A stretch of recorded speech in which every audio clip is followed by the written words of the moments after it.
জীবনে তোর মতো লুচ্চা আমি আর একটা দেখিনি। ছি, আমাকে ভালোবাসিস বলে এখন অন্য মেয়েকে বিয়ে করতে যাচ্ছি। সত্যি আজকে আমি তোকে চিনতে পারলাম। তোরে বিশ্বাস করা আমার ভুল। কে বলেছে বিশ্বাস করতে? আর আপনি কোথায় বা আমাকে বিশ্বাস করেন যে আমি আপনাকে বিশ্বাস করব? আর আপনি আমার লাইফে কেউ না, নোবডি। কি? আমি এখন নোবডি? হ্যাঁ। তোরে আমি সামনে পেলে দেখবি? কিচ্ছুই করতে পারবেন না, রাখেন এখন। মেঘ শোনো। শুনতে চায় না। মেঘ, মেঘ প্লিজ। আমি বসেছি জানলার পাশের সিটে, আর আমার পাশে কে বসেছে তা এখনো খেয়াল করা হয়নি। ভার্সিটি যেতে প্রায় আধা ঘন্টার মতো সময় লাগবে। কানে হেডফোন গুঁজে গান শুনছি। এমন সময় পাশে তাকিয়ে দেখি আমার পাশে একটা মেয়ে বসে। ওরে শালা, এটা মেয়ে না তো, একটা পরী বলা চলে। এত সুন্দর কোনো পরী, এত সুন্দর কোনো মেয়ে হয় আমার তো জানা ছিল না। আমি বারবার আর চোখে তার দিকে তাকাচ্ছিলাম। হঠাৎ মেয়েটি বলে উঠলো, আপনি এভাবে আর চোখে তাকাচ্ছেন কেন? মেয়ে দেখেনি জীবনে? দেখতে তো ভদ্র ঘরের ছেলে মনে হয়, কিন্তু হাব ভাব দেখে তো মনে হচ্ছে বখটে। আসলে আপনি দেখতে সুন্দর তো, তাই বারবার আপনাকে দেখে যাচ্ছে। ছি ছি, লজ্জা করে না পর নারীকে দেখতে? আল্লাহ আপনাকে এত সুন্দর বানিয়েছেন, সৌন্দর্য না দেখলে তো পাপ হবে। অসভ্য কোথাকার। হুম, আপনার মুখে এই ডাকটা অনেক মিষ্টি লাগছে। মেয়েটি আর সহ্য করতে না পেরে বাস কন্ডাক্টরকে দেখে বলল। এই বাস থামান। কন্ডাক্টর এসে বলল, কিছু কি হয়েছে ম্যাম? আমি নেমে যাব। কেন ম্যাম? বাসে বখাটে অসভ্য ছেলের অভাব নেই তাই। কে কি করেছে আমাকে বলেন। এখন যদি আমার নাম বলে তাহলে তো বাসে সবাই আমার উপর খেপে যাবে। কিন্তু মেয়েটি আমাকে ভুল প্রমাণিত করে বলল। আমাকে নামিয়ে দাও, আমি রিক্সা করে চলে যাব। সে নেমে গেল। মনটা খারাপ হয়ে গেল। লাইফে প্রথমবারের মতো কোনো মেয়ের উপরে ক্রাশ খেলাম। শুধু ক্রাশ না, হয়তো বা প্রেমেও পড়লাম। তাও তার নাম ঠিকানা জানা হলো না। হলোটা কি? ঝগড়া? না, আমাকে ওই মেয়েটার পরিচয় জানা লাগবেই। আমি কন্ট্রাক্টরকে দেখে বললাম, মামা, এখন যে মেয়েটি নেমেছে সে কি প্রতিদিনই বাসে যাতায়াত করে? জানি না ভাই, আজকেই প্রথম দেখলাম। ও যাক, আমি ভার্সিটি চলে আসলাম। আমি মেঘ, অনার্স লাস্ট ইয়ার স্টুডেন্ট, মা বাবা দুই মাত্র সন্তান। আমার ছোট একটা বোন আছে যে আমার ভালোবাসার ভাগ্যানি। যাক, ভার্সিটিতে ঢুকতে যাবো তখনই কারোর সাথে ধাক্কা খেলাম। সামনে তাকিয়ে দেখি ক্রাশ। বাসে সেই সুন্দরীটা আমাকে দেখে রেগে গিয়ে বললো, ছি ছি, লম্পট দেখেছি কিন্তু আপনার মতো না। আমাকে ফলো করতে করতে এখানেও চলে এসেছেন, অসভ্য কোথাকার। এই বলে সে হন হন করে হেঁটে চলে গেল। আমি ক্লাসরুমে চলে এলাম। মাথায় শুধু মেয়েটির কথাই ঘুরপাক খাচ্ছে। যাক, ক্লাসে এসে পিছনের সিটে বন্ধু রফির সাথে বসে পড়লাম। আজকে নাকি নতুন স্যার নাকি ম্যাম আসবে, তাই ক্লাসের সবাই ওনাকে ওয়েলকাম জানানোর জন্য ক্লাসরুমটাকে সাজিয়েছে। এত আদিক খেতে কেন বলে বুঝি না। স্যারই তো, এসে কি করবে? পড়িয়ে পড়িয়ে প্যারা দেবে, এই তো কাজ। প্রথম ক্লাসটায় নাকি নতুন স্যার বা ম্যাডাম, সে যাই হোক, এটা আমার কি, আমি তো আর ক্লাসে মনোযোগী না। তো কিছুক্ষণ কেউ একজন আসলো আর সব স্টুডেন্ট দাঁড়িয়ে গেল। আমি বসে বসে মোবাইল টিপছি। প্রিন্সিপাল আমাকে দেখে বলল, এই বিয়াদব, স্যার আসছে দেখো না। Sorry sir. ওর সামনে তাকিয়ে দেখি আমার ক্রাশ প্রিন্সিপালের সাথে দাঁড়িয়ে রয়েছে। ওকে দেখেই তো আমার হার্টবিট বেড়ে গেল প্রচুর পরিমাণে। আমি হাঁ করে তাকিয়ে আছি। দেখে রাফি বলল, কি রে, কি দেখি সাগরে? মামা, এই মেয়েটাই তো আমার ক্রাশ। কি? অবশেষে যেই একটা ক্রাশ খেলি, তাও আবার ম্যাডামের উপর। আল্লাহ, তুমি আমারে উঠায় লাও। আরে চুপ কর, আগে ম্যাডাম থুকু, ক্রাশের কথা শুনি। তো নতুন ম্যাম মানে ক্রাশ নিজের পরিচয় দিচ্ছে। হে স্টুডেন্ট, আমি মায়া, তোমাদের নতুন ম্যাম। আমি সদ্য পাশ করে বেরিয়েছি, ঢাবি থেকে গ্রাজুয়েশন কমপ্লিট করেছি। ক্রাশের নামটা কিন্তু সেই মায়া। মনটাই যেন মায়াময় হয়ে যায়। আর গলার আওয়াজটা তো সেই রকম মিষ্টি। আমি ম্যামের দিকে হাঁ করে তাকিয়ে আছি। ম্যাম এটা দেখতে পেয়ে আমাকে বললো, আই ছেলে, এদিকে আসো। ওনাকে ডাকতে দেখে আমি ভয়ে চুপসে গেলাম। আমি কাঁপতে কাঁপতে তার কাছে গেলাম। আমাকে দেখে বললো, কি হয়েছে, এত ভয় পাচ্ছ কেন? না ম্যাম, এমনি। ম্যাম প্লিজ সকালের জন্য আমাকে ক্ষমা করে দেবেন। দিব দিব, দাঁড়াও এখানে। ম্যাম আবারও বলতে লাগলো, সো স্টুডেন্ট, আমরা আজকে কোনো ক্লাস করব না। আজকে পরিচিত হব, তবে নর্মালি একটা গেমসের মাধ্যমে। সবাই খুশিতে বলতে লাগলো, ওকে ম্যাম। তো গেমসটা হচ্ছে সবাই নিজেদের পরিচয়টা একটা পেজে লিখবে। আমাকে দেখে বললো, আই ছেলে, নাম কি? আমি বললাম মেঘ। মেঘ সবার থেকে কাগজটা নিয়ে আসবে, তবে কেউ সহজেই কাগজটা দেবে না। কাগজের বদলে যে কাগজ নিতে যাবে তাকে একটা করে থাপ্পড় খেতে হবে। হ্যাঁ, তোমরা চাইলে কাগজ ছাড়াও থাপ্পড় দিয়ে দিতে পারো, এটা তোমাদের উপর নির্ভরশীল। তো সবাই লিখতে শুরু করো, কাগজ নিয়ে নেবে মেঘ। আমি ম্যামের দিকে তাকালাম। ম্যামের ঠোঁটে হাসি দেখতে পেলাম। তাহলে কি ম্যাম এসব ইচ্ছা করেই করেছে? আমি রাগ করে বললাম, এত স্টুডেন্ট থাকতে আমি কেন কাগজ ওঠাবো? সবাই আমার দিকে তাকিয়ে বলল। তোমাকে গেমের জন্য বেস্ট মনে হলো, কি বলো সবাই? আমি বুঝতে পারলাম আজকে আমার গালের 12টা বাজবে। সবাই জ্বালানোর প্রতিশোধ আজ নেবে। সবার লেখা শেষ। ম্যাম বলল, যাও এবার খাতা নিয়ে আসো। আমি প্রথমে গেলাম রাফির কাছে। সে আমাকে ঝুড়ে থাপ্পড় মেরে কাগজটা দিল। এভাবে সবাই থাপ্পড় মেরেই কাগজ দিল। এত জোরে বললাম ট্রিট দেবো, এই দেবো, সেই দেবো, কিন্তু না, সবাই থাপ্পড়ের বদলেই দেবে বললো। শালা এক একটার আমি দেখে নেবো গা। যাক, কাগজগুলো তুলে ম্যামকে জমা দিতে গেলাম। ম্যাম কাগজ জমা নেওয়ার সময় হেসে হেসে বলল, কেমন লাগলো মেঘ সাহেব? আর কোনোদিন বাসিক মেয়ের সাথে খারাপ ব্যবহার করলে এর চেয়েও খারাপ ব্যবস্থা করব। আমি রাগে গজগজ করতে করতে নিজের সিটে আসলাম। এসে রাফিকেই দিলাম কয়েকটা লাগি। মায়ের খেয়ে সে বলল, দোস্ত মারিস কেন? তোর কাছ থেকে থাপ্পড় খাবো এটা আশা করিনি বেটা। শালা অনেকদিন তোকে মায় না, তাই হাত পরিষ্কার করে নিলাম। তাহলে আসতে মারতে পারতি। আমি ওই শাকচুনি ম্যামকে দেখে নেবো। ক্রাশ হয়ে যেত, কি হয়েছে? ওরা আমি বোঝাবো সে যতই টেবিল হোক না কেন, আমিও ফাজিলদের সর্দার, আমিও দেখে নেবো। পরের দিন বাসে করে আসছিলাম। প্রায় 2টা স্টেশন পেরিয়ে আসলাম। পাশে আমার বান্ধবী নীলা বসে আছে, কিন্তু ম্যাডাম এখনো বাসে উঠলো না। আচ্ছা, ম্যাডাম কি প্রতিদিন একই সময় আসবে? পরের স্টেশনে বাস থামলো।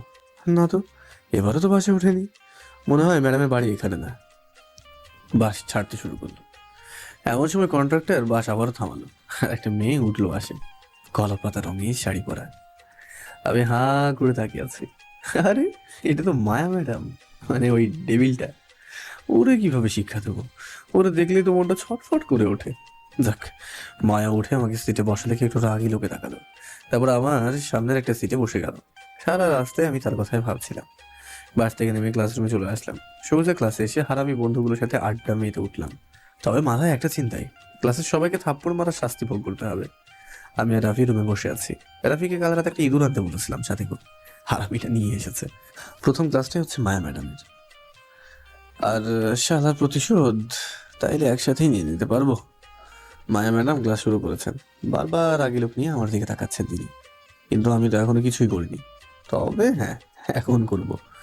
আমি রাফিকে ইশারা দিয়ে 2টা ইঁদুর ছেড়ে দিতে বললাম। যেই ভাবা সেই কাজ, চোরের সাথে বাটপাড়ি করা। এবার বুঝবে মজা। প্রথমে ইঁদুরটা দেখে ক্লাসের 6 প্যাক বয় রাখি, সেই ইঁদুরটাকে দেখেই ভয়ে চিৎকার দেয়। আবার বাকি ছেলেমেয়েরাও ভয় পেয়ে চিৎকার দেয়।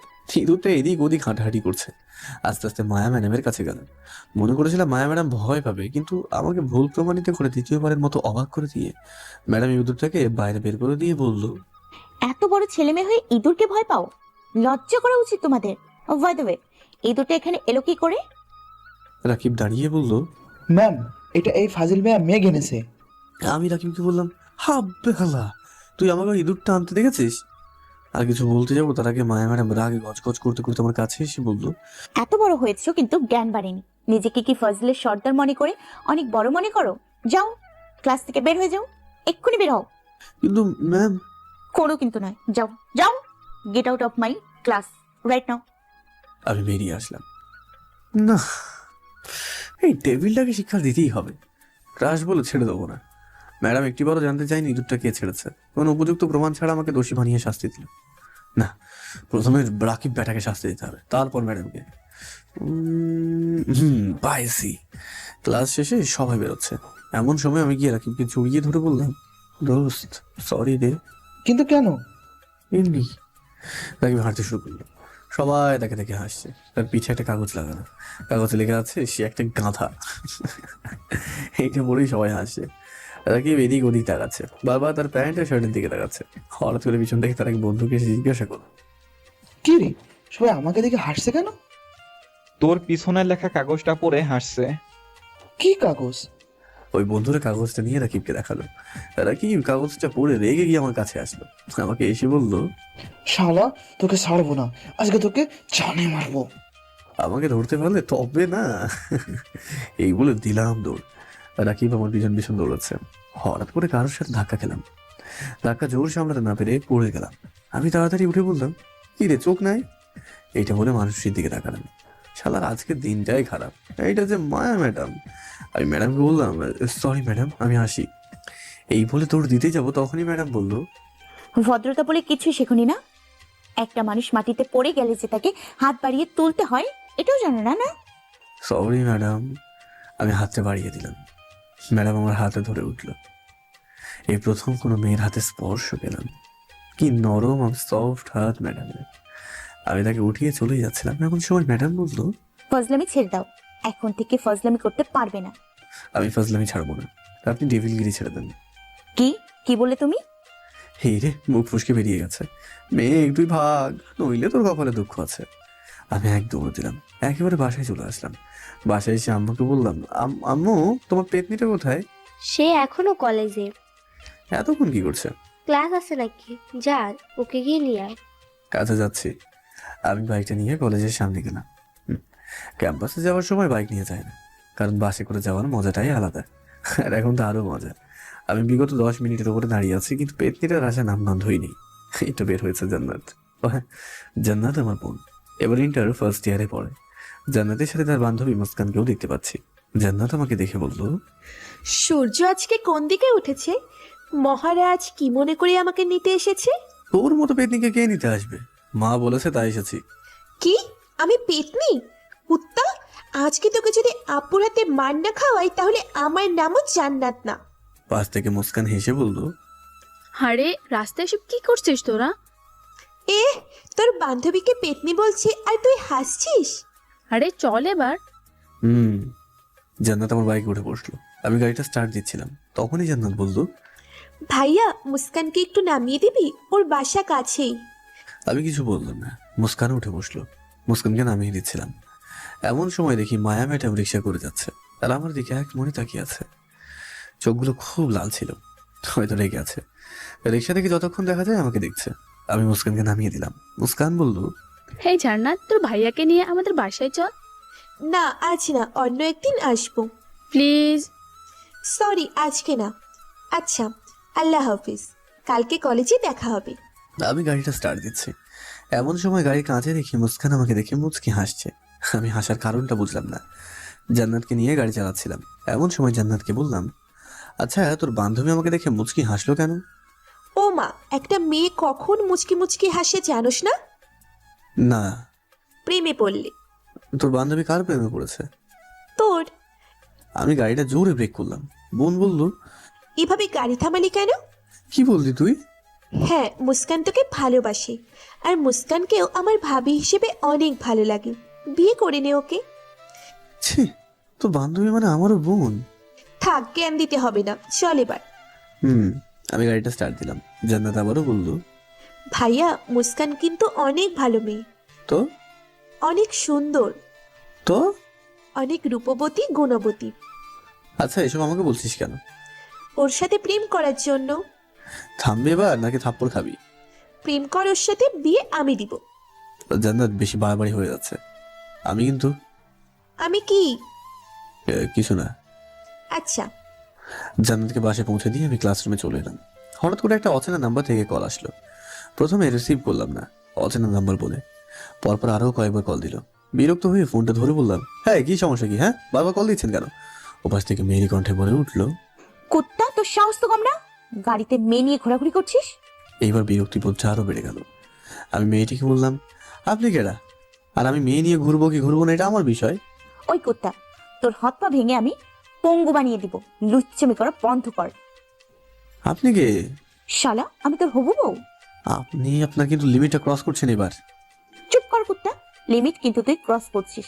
আজকের পর যদি আর কোনো দিন কোনো মেয়েকে তোর বাইকের পেছনে বসা দেখি তাহলে তোর খবর আছে। আরে মনে হয় পাবনা থেকে ছাড়া পেয়েছেন, দেরি হচ্ছে না? কি যাতা বলছেন? কে আপনি? আর আমি 100 বার মেয়ে নিয়ে ঘুরবো, এটা আপনার কি? শালা লুচ্চা, তোরে ভালোবাসি, ভালোবাসি বলে এতক্ষণ সহ্য করে আছি, না হলে তোর হাত পা ভেঙে নিতাম। আরে যান যান, দেখি কি করতে পারেন। তুই কিন্তু আমার রাগ বাড়িয়ে দিচ্ছিস। আরে রাখেন, এই বলে ফোনটা কেটে দিলাম। আরে চিনি না জানি না কল দিয়ে হুমকি দেয়, আবার বলে ভালোবাসি। এটা কোন ধরনের ভালোবাসা? আমি ফ্রেশ হয়ে এসে একটা ঘুম দিলাম। ঘুম থেকে উঠে বাইরে যাই আড্ডা দিতে। বন্ধু মহলে গিয়ে দেখি রফি, রাহাত, সিয়াম সবাই এসেছে। আমাকে দেখে রাহাত বলল, আরে বায়া ম্যাডামের জামাই আসছে, দেখ দেখ সবাই। পাশ থেকে সিয়াম বলল, শালা তো ম্যাডাম বিয়ে করবে, তাহলে আমার কি? আমি ওদের বললাম, আব্বে হালারা, তোদের ভাবিকে নিয়ে ভদ্রতার সাথে কথা বল, তোদের ফিউচার ভাবি সে। রাফি বলল, কইছি তোরে দেখলাম ম্যাডামের গা জ্বলে, আর তোরে করবে বিয়ে? আরে দোস্ত, এটা হচ্ছে ভালোবাসার প্রথম ধাপ। এবার বল, আমি হেল্প করতে পারবি কিনা? কি হেল্প? ম্যাডামের বিষয়ে সব ডিটেলস এনে দে। দোস্ত, মায়া ম্যাডামের খুব শীতের সাথে মাত্র পড়ালেখা শেষ করেছে। কয় থাকে তুই জানিস? মায়ার বাসায় তার বাবা মা আর একটা ছোট বোন আছে। ছোট বোনটা এখন কলেজে পড়ে। কোন কলেজে জানা নেই। বাবা রিটায়ার্ড আর্মি অফিসার, মা গৃহিণী। আর মায়ার ফেসবুক আইডি হচ্ছে অস্পর্শী মায়া। ম্যাডামের সম্পর্কে আর কিছু জানি না। আব্বে হালা, এত ডিটেলস কিভাবে জানলি? শালা, জীবনে প্রথমবার ক্রাশ খাইলি, আর বন্ধু হয়ে বন্ধুর ক্রাশের ডিটেলস রাখবো না? এইটা কি হয়? দোস্ত, তোরা সেরা। থাক, পাম না দিয়ে এবার রেস্টুরেন্টে চল। আমার পকেট খালি। তোর পকেট খালি হলেও আরো খালি করব। চল এবার। শালারা সবাই আমার 3,000 টাকা হজম করে নিল। কি পেটুক, কিন্তু তাদেরকে অনেক ভালোবাসি। বন্ধুত্ব যে কি তাদের না দেখলে বুঝতেই পারতাম না। সবার থেকে বিদায় নিয়ে বাসায় আসলাম। বাসায় এসে একটু ফেসবুকে ঢুকলাম, তখনই দেখি একটা নতুন আইডি থেকে রিকো আসলো। আইডির নাম মেঘা চৌধুরী। প্রোফাইলে একটা হাতের ছবি, আর ছবিতে লেখা আছে মেঘ। আমি অ্যাভয়েড করলাম। তখনই মোবাইলে সেই অচেনা নাম্বার থেকে কল আসলো।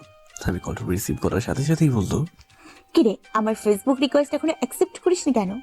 আপনার সমস্যাটা কি? হ্যাঁ, কি আপনি? কি আপনার পরিচয়? কি চান আমার থেকে? তোকে চাই, তোকে ভালোবাসি। আমি আপনাকে চিনি না, ভালোবাসা তো দূরের কথা। চিনবি, আগে রিকোয়েস্ট অ্যাকসেপ্ট কর। না করব না। তোরে আমি আমাকে কি? কাঁচা চিবিয়ে খাবো। আচ্ছা, আপনি কি আগে সেটা তো বলুন। সময় হলে চিনতে পারবে, আগে রিকোয়েস্ট অ্যাকসেপ্ট করো। সরি, আমি ফোনটা কেটে দিলাম। তারপর ফেসবুক থেকে লগ আউট হয়ে বেরিয়ে আসলাম। পরের দিন ক্যাম্পাসে ঢুকছি, এমন সময় বন্ধু নীলা আমাকে ডাক দিল। আমি নীলার কাছে গেলাম। কি খবর দোস্ত? ভালো তোর? আমি ভালো নাই রে। কেন রে? আরে, ওই মায়া ম্যাডামকে কিভাবে পটাবো সেটাই বুঝতে পারছি না। হারামি, ম্যাডামের সাথে প্রেম করবি? প্রেম করার মানুষের কি অভাব হয়েছে? অভাব হয়নি, কিন্তু মায়ার অভাব হয়েছে। সত্যি, মায়ায় আমি হারাতে চাই। নীলার কিচ্ছু বলো না, ওর মুখটা কালো হয়ে গেল। আমি নীলাকে বললাম, কি হয়েছে তোর রে? কিছু না। তাহলে ক্লাসে চল। আমি আর নীলা একসাথে ক্লাসে গেলাম। সেরেছে, ক্লাস শুরু হয়ে গেছে, 10 মিনিট হয়ে গেল। আমি এখনো বাইরে। আমি আর নীলা দরজার সামনে এসে দেখি মায়া ম্যাডাম ক্লাস নিচ্ছেন। উফ, কি যে সুন্দর লাগছে। সুন্দর করে হিজাব করে এসেছে, বোরখা পরা, কিন্তু মুখটা দেখা যাচ্ছে। তাই একটু রাগ হলো। এত পর্দা যখন করতে পেরেছে, তখন আরেকটু করে মুখটা ঢেকে আসলে কেমন হতো। আমি আর নীলা একসাথে বললাম, ম্যাম আসবো? ম্যাডাম আমার আর নীলার দিকে রাগি লোক নিয়ে তাকিয়ে বলতো, ইউনিভার্সিটি থেকেই প্রেম করতে আসো? জি ম্যাম। বুঝতে পারলাম না আপনার কথা। এত লেট কেন? ম্যাম, না মানে এইটা তোমার বাসা না যে যখন ইচ্ছা ক্লাসে আসবে, আবার যখন ইচ্ছা চলে যাবে। এইটা ক্লাস, ওকে? ক্লাসের বাইরে দাঁড়িয়ে থাকো। আর তুমি, তোমার নাম কি? পাশ থেকে নীলা বলল, জি ম্যাম, আমার নাম নীলা। তুমি ভেতরে আসো। আর মেয়ে, তুমি বাইরে দাঁড়িয়ে থাকো। মাথাটা খারাপ হয়ে গেল। নীলাও তো দেরি করে এসেছে, তাহলে ওকে কেন ভেতরে যেতে বললো? ম্যাডাম দেখি ক্লাসে মনোযোগ দিল। আমি ওনার দিকে হাঁ করে তাকিয়ে আছি, কিন্তু ওনার চোখগুলো লাল হয়ে আছে, হয়তো রেগে আছে। ইস, আবারও প্রেমে পড়ে গেলাম। কোনো মতে ক্লাসটা শেষ হলো। ক্লাস শেষে ম্যাম বেরিয়ে যাওয়ার সময় বলল, পরের বার থেকে আর দেরি যেন না হয়। আমি কিছু না বলে ক্লাসে ঢুকে গেলাম। ক্লাসে গিয়ে রাফির কাছে গেলাম। রাফিকে বললাম, দোস্ত, মায়া ম্যাডাম থেকে প্রতিশোধ নিতে হবে। কিসের প্রতিশোধ? আরে বাল, উনি আমাকে দাঁড় করে রেখেছেন, এইটার প্রতিশোধ। কি করবি বল? শুন তাইলে। আমি রাফিকে সব প্ল্যান বুঝিয়ে দিলাম। রাফি কল দিল মায়াকে। আমি কথা বলছি, কেমন আছো মায়া? জি ভালো। আপনাকে তো ঠিক চিনতে পারলাম না। আমি আপনার একজন প্রেমিক, বলতে পারেন প্রফেশনাল প্রেমিক। অসভ্যের মতো কথা বলছেন কেন? আর নিজের পরিচয় দেন, না হলে ফোন রাখছি। আচ্ছা, আজকে কলেজ ছুটির পর বাস স্টপে দাঁড়াবেন, আমি আসবো। হ্যালো হ্যালো, কে আপনি? আমি ফোনটা কেটে দিলাম। রাফিকে বললাম, দেখ, আজকে ওকেও দাঁড় করিয়ে রাখবো। হুম। ক্লাস শেষে আমি বের হয়েছি, এমন সময় নীলা এসে বলল, মেঘ, হুম। কিছু কথা আছে।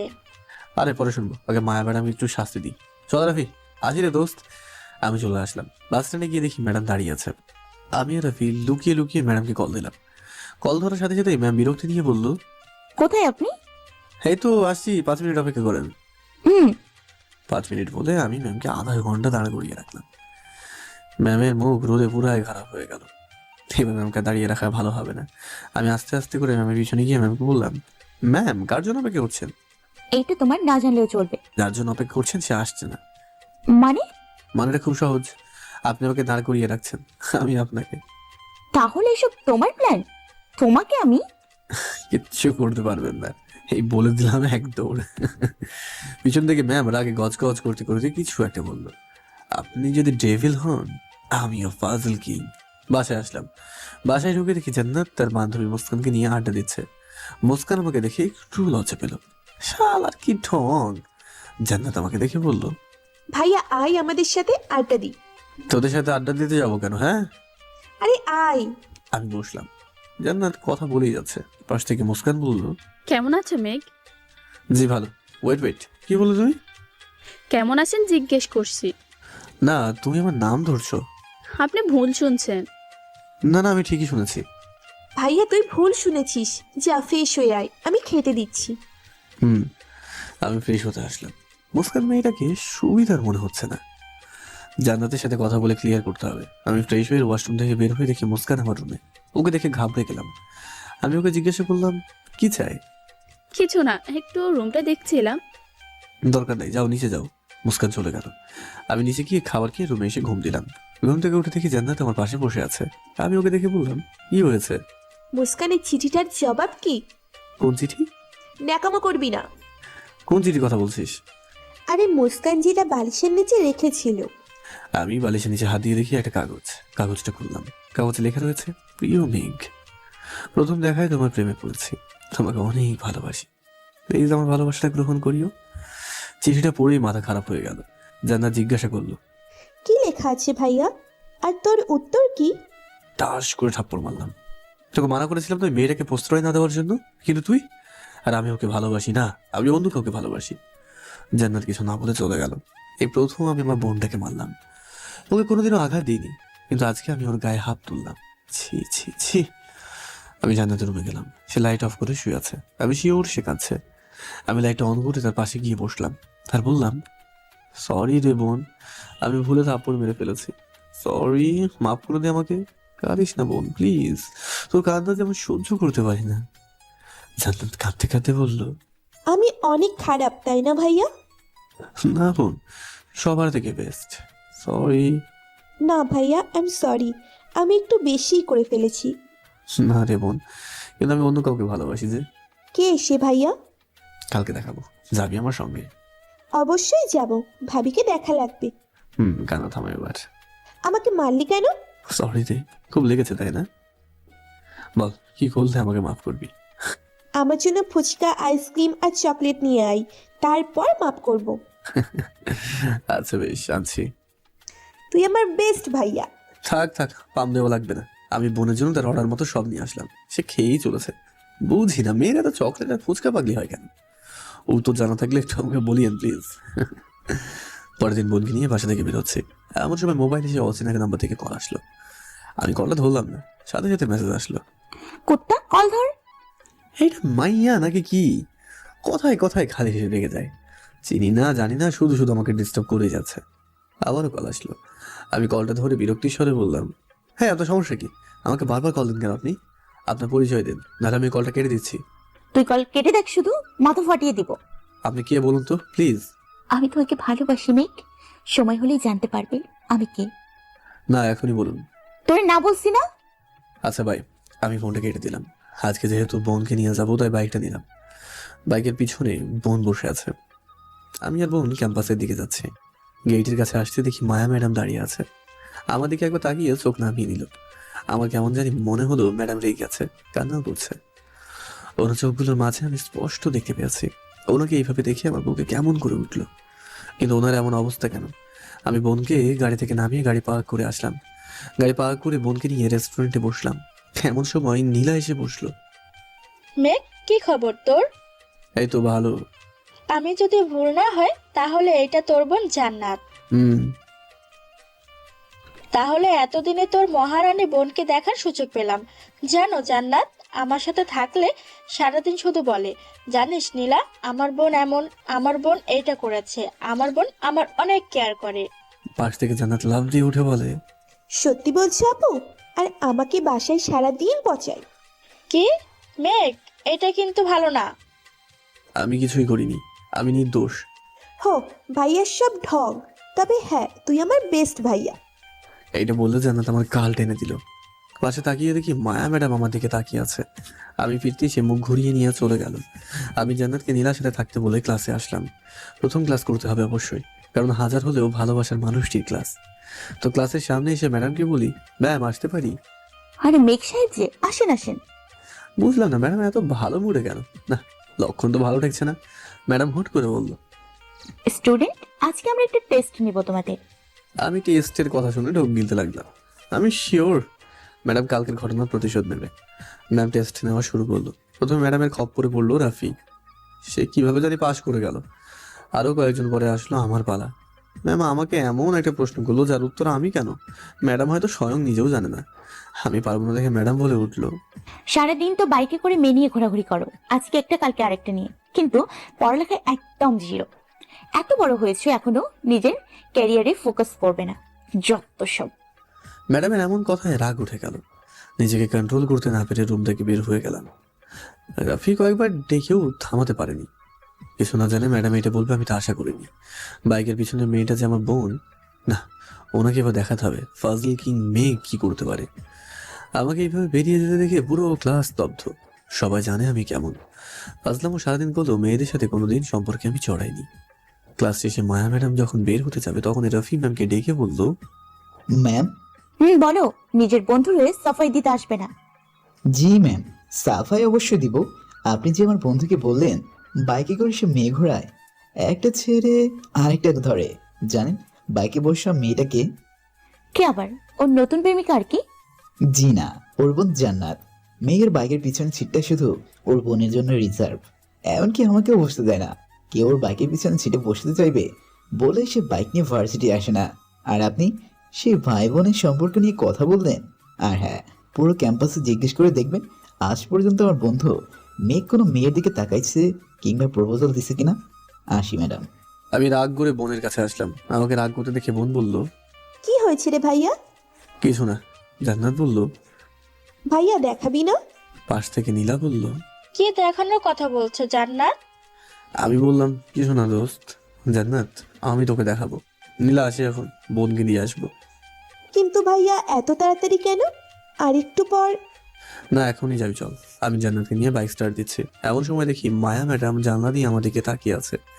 চোখটা কেমন ভিজে গেছে। না, আমাকে দুর্বল হলে চলবে না, ওনাকে শাস্তি তো দিতেই হবে।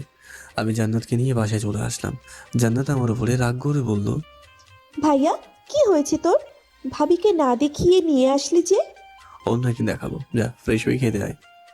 হুম। আমি আমার রুমে গিয়ে ফ্রেশ হয়ে মোবাইলটা হাতে নেওয়ার সাথে সাথে অচেনা মেয়েটির কল আসলো আমার। আমি ফোনটা ধরলাম না, খুব বিরক্ত লাগছে। তারপরেও বারবার কল দিয়ে যাচ্ছে। বাধ্য হয়ে ফোনটা ধরে বললাম, হ্যাঁ এত সমস্যাটা কি? হ্যাঁ, এত কল দিয়ে ডিস্টার্ব করেন কেন? যত সব। সরি। সরি কেন? এমনিতেই। এসব ফালতু কথা বলার জন্য কল দিয়েছেন? হ্যাঁ, বাই। ফোনটা কেটে আমি নিচে গেলাম। খেতে ইচ্ছে করছে না, মায়ের উপর অনেক রাগ হচ্ছে। না জেনে সে এইভাবে বলবে, না আমিও তারা ছাড়বো না। পাইছি। মাথায় বুদ্ধিটা আসার পর মুখে একটা টেবিল মার্কা হাসি আসলো। এবার বুঝবে মজা। পরের দিন কলেজে থেকে তাড়াতাড়ি এসে আমার কাজটা সেরে ফেললাম। আজকে ক্লাস শুরুর আগে সবাই আমাকে দেখেই তো রীতিমতো অবাক। রাফি তো সবার থেকে বেশি অবাক। সে বুঝে গেছে আমার ফাজিল মাথায় কোনো নিশ্চয়ই ফাজিল বুদ্ধি এসেছে, যে আমি কার্যকর করতেই এসেছি। যাক, মায়া ম্যাম আসলো। এসে চেয়ারে না বসে আমার কাছে এসে বলল, মেঘ একটু বাইরে আসবে প্লিজ। আমি ম্যামের সাথে বাইরে গেলাম। বাইরে যাওয়ার পর ম্যাম আমাকে বলল, সরি মেঘ, আসলে আমি না জেনে কালকে অনেক কথা বলে দিয়েছি। সরি, আমি জানতাম না ওইটা তোমার বোন। সরি। ম্যামের কথা শুনে মনটা গলে গেল। আমি ম্যামকে বললাম, ইটস ওকে ম্যাম। তারপর আমরা ভিতরে চলে আসলাম। রাফি আমাকে দেখে বলল, কি রে, কি হয়েছে? কালকে জন্য সরি বলছে। বাহ, প্রেম এখন সরি পর্যন্ত এগিয়ে গেল। আবে চুপ কর। ম্যাম এসে বলল, স্টুডেন্ট, আজকে আমরা এই জিনিসটা শিখবো। এইটা বলতে বলতে ম্যাম চেয়ারে বসে পড়লো। আর বসার আগে আমি চিৎকার দিতে যাবো, তার আগেই ম্যাম চেয়ার ভেঙে ধপাস করে নিচে পড়ে গেল। উপস্থিত সবাই ম্যামকে দেখে হাসছে। ম্যাম একটু লজ্জা পেল আর আমার দিকে রাগি লুকে রাখালো। ম্যাডাম জানে এটা আমারই কাজ। উনি কিছু না বলে ক্লাস থেকে চলে গেলেন। শিক্ষার্থীরা হেসে যাচ্ছে, মনটা আবারও খারাপ হয়ে গেল। আমি তাড়াতাড়ি রুম থেকে বের হয়ে ম্যামের পিছন পিছনে কিছু দূর গিয়ে বললাম, ম্যাম। না, তা ও তো থামছে না। আমি আবারও রাগ দিলাম, ম্যাম আই এম সরি। এবার ম্যাম পিছনে ফিরল, ওর চোখে জল। এই প্রথম কেমন জানি নিজেকে দোষী মনে হচ্ছে। আমি ম্যামকে বললাম, ম্যাম আসলে। ম্যাম চলে গেল। আমি ক্যান্টিনে চলে আসলাম। কলেজ ছুটির পর ম্যামের জন্য দাঁড়িয়ে আছি। ওই তো মায়াকে দেখা যাচ্ছে, চোখগুলো ফোলা, হয়তো কান্না করেছে অনেকক্ষণ ধরে। আমি ম্যামের সামনে গিয়ে কিটক্যাটের বক্সটা এগিয়ে দিয়ে বললাম, সরি ম্যাম, আমি আসলে না জেনে। ম্যাম কিছু না বলে পাশ কেটে চলে গেল। উনি বাসের জন্য অপেক্ষা করছে। আমি ওনার পাশে দাঁড়িয়ে ওনাকে বললাম, ম্যাম সরি না, প্লিজ মাফ করে দেন। এমন সময় ম্যাডাম যা করলো তা দেখে আমার তো জান যায় যায় অবস্থা। ম্যাডাম হাত থেকে কিটক্যাটের বক্সটা নিয়ে জোরে চিৎকার দিয়ে বলল, কেউ এই ছেলেটাকে ধরেন, ছেলেটা আমার চেন চুরি করেছে। কথাটা শুনে আমি তো থ বনে গেলাম। আশেপাশের লোকজন এবার ম্যামের দিকে তাকানো শুরু করলো। আমি আল্লাহর নাম নিয়ে দিলাম এক দৌড়। কে পায় আর আমাকে? পেছনে তাকিয়ে দেখি ম্যাডাম হাসছে আর কিটক্যাটের খোসা ছিলে ছিলে খাচ্ছে। সাদার এইভাবে বদলা নিল, তার উপর আমার চকলেটটাও খেলো। আমি কোনো মতে যান বাঁচিয়ে বাসায় চলে আসলাম। বাসায় এসে আমাকে হাঁপাতে দেখে বোন বলল, কি রে ভাইয়া, কি হয়েছে তোর? এভাবে হাঁপাচ্ছিস কেন? পাগলা কুকুর পিছনে লাগছিল। কথাটি শুনে ভিতর থেকে কে যেন হেসে উঠলো। আমি জান্নাতকে জিজ্ঞাসা করলাম, কি রে, কে হাসছে? আমার বান্ধবী মুস্কান। ও আচ্ছা। আমি রুমে চলে আসলাম। রুমে আসার পর আমার পিছু পিছু মুস্কানও আসলো। এসে দরজার কাছ থেকে দাঁড়িয়ে আমাকে বলল, ভেতরে আসতে পারি? না চাইতেও তাকে আসতে বললাম। এসে আমাকে বলল, আপনাকে ওই দিন একটা চিঠি দিয়েছিলাম, তার উত্তরটা জানতে এসেছি। কি চিঠি? এত ঢং করেন কেন? মুখ সামলে কথা বলুন। আচ্ছা সরি সরি, প্লিজ উত্তরটা বলুন। আপনি যা ভাবছেন তা কখনো সম্ভব না, প্লিজ চলে যান। মুস্কান আমাকে বলল, সত্যি আমি তোমাকে অনেক ভালোবাসি মেঘ, তোমাকে ছাড়া আমি বাঁচবো না। প্লিজ, আমি তোমাকে অনেক ভালোবাসি। আমি তো ভালোবাসি না, প্লিজ চলে যান।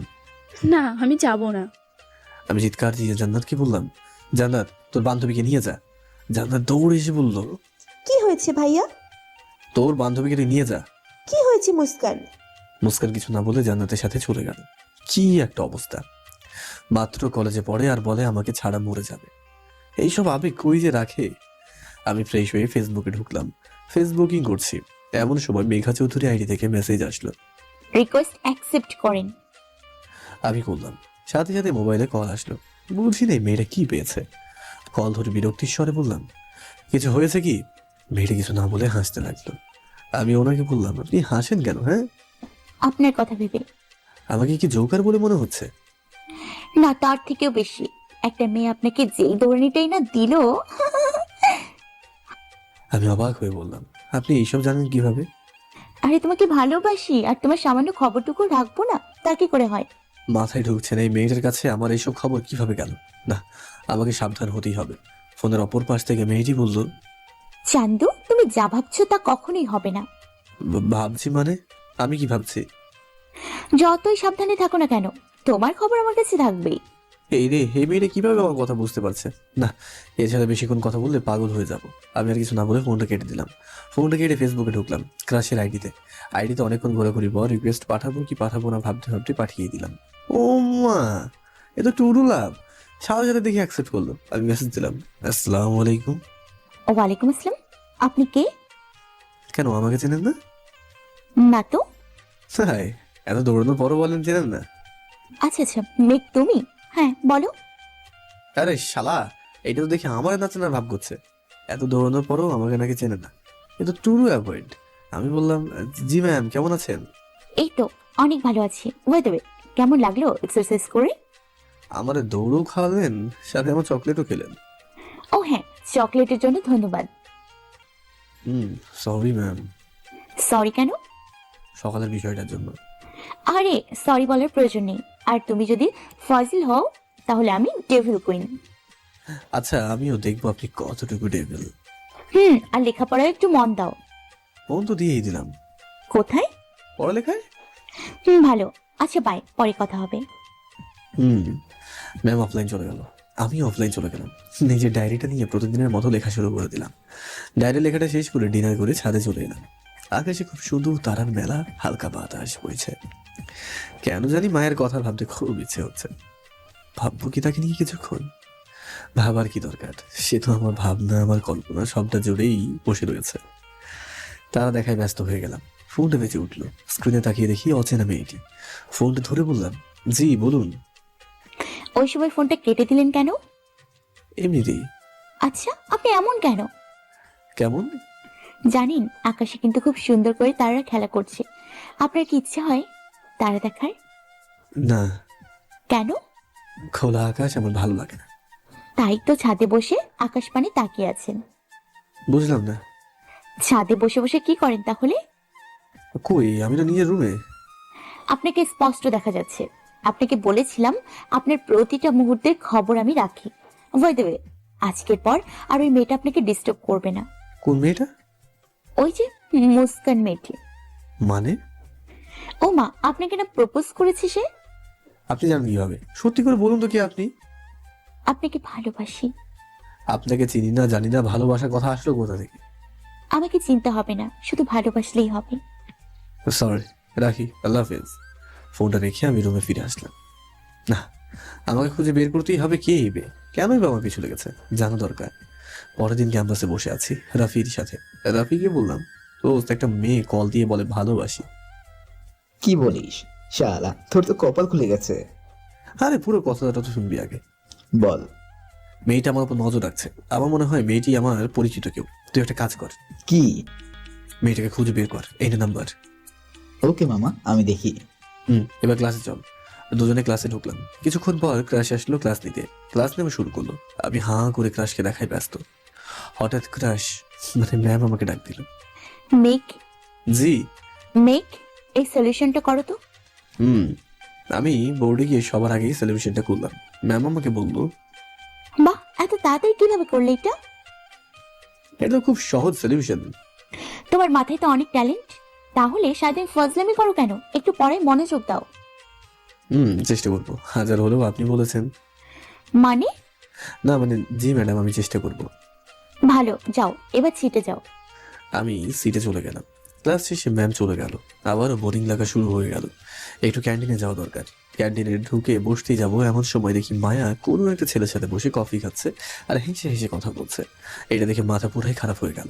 তবুও নিজেকে সংযত করে রাগ দিয়ে চলে আসলাম। তার মানে কি ম্যাডামের বয়ফ্রেন্ড আছে? যদি থাকে তাহলে না না, আমি এসব কি ভাবছি? ম্যামের ওপর তো শুধু আমি ক্রাশ খেয়েছি, কিন্তু সত্যি কি ক্রাশ নাকি অন্য কিছু? না না, আমি আর পাচ্ছি না। আমি প্লাকি ক্লাস না করে চলে এলাম বাসায়। বাসায় এসে কিছুই না ভেবে খেয়ে দিয়ে ঘুমিয়ে পড়লাম। সন্ধ্যা দিকে ঘুম ভাঙলো। ঘুম ভাঙতে দেখি মোবাইলে অনেকগুলো কল। কয়টি সব কটা অচেনা মেয়েটি। প্রথমে বিরক্ত লাগলেও কেন জানি আজকে একটু কথা বলতে মন চাইছিল। আমি কলটা ব্যাক করলাম। সাথে সাথেই ফোনটা ধরলো। হয়তো আমার ফোনের অপেক্ষাতেই ছিল।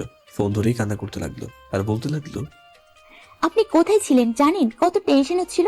আমি সত্যি আপনাকে অনেক ভালোবাসি। কান্না থামান, আমি ঘুমিয়েছিলাম। সরি, আমি সত্যিই সরি। সরি কেন? এমনিতেই আপনি আমাকে কষ্ট দিতে ভালোবাসেন, তাই না?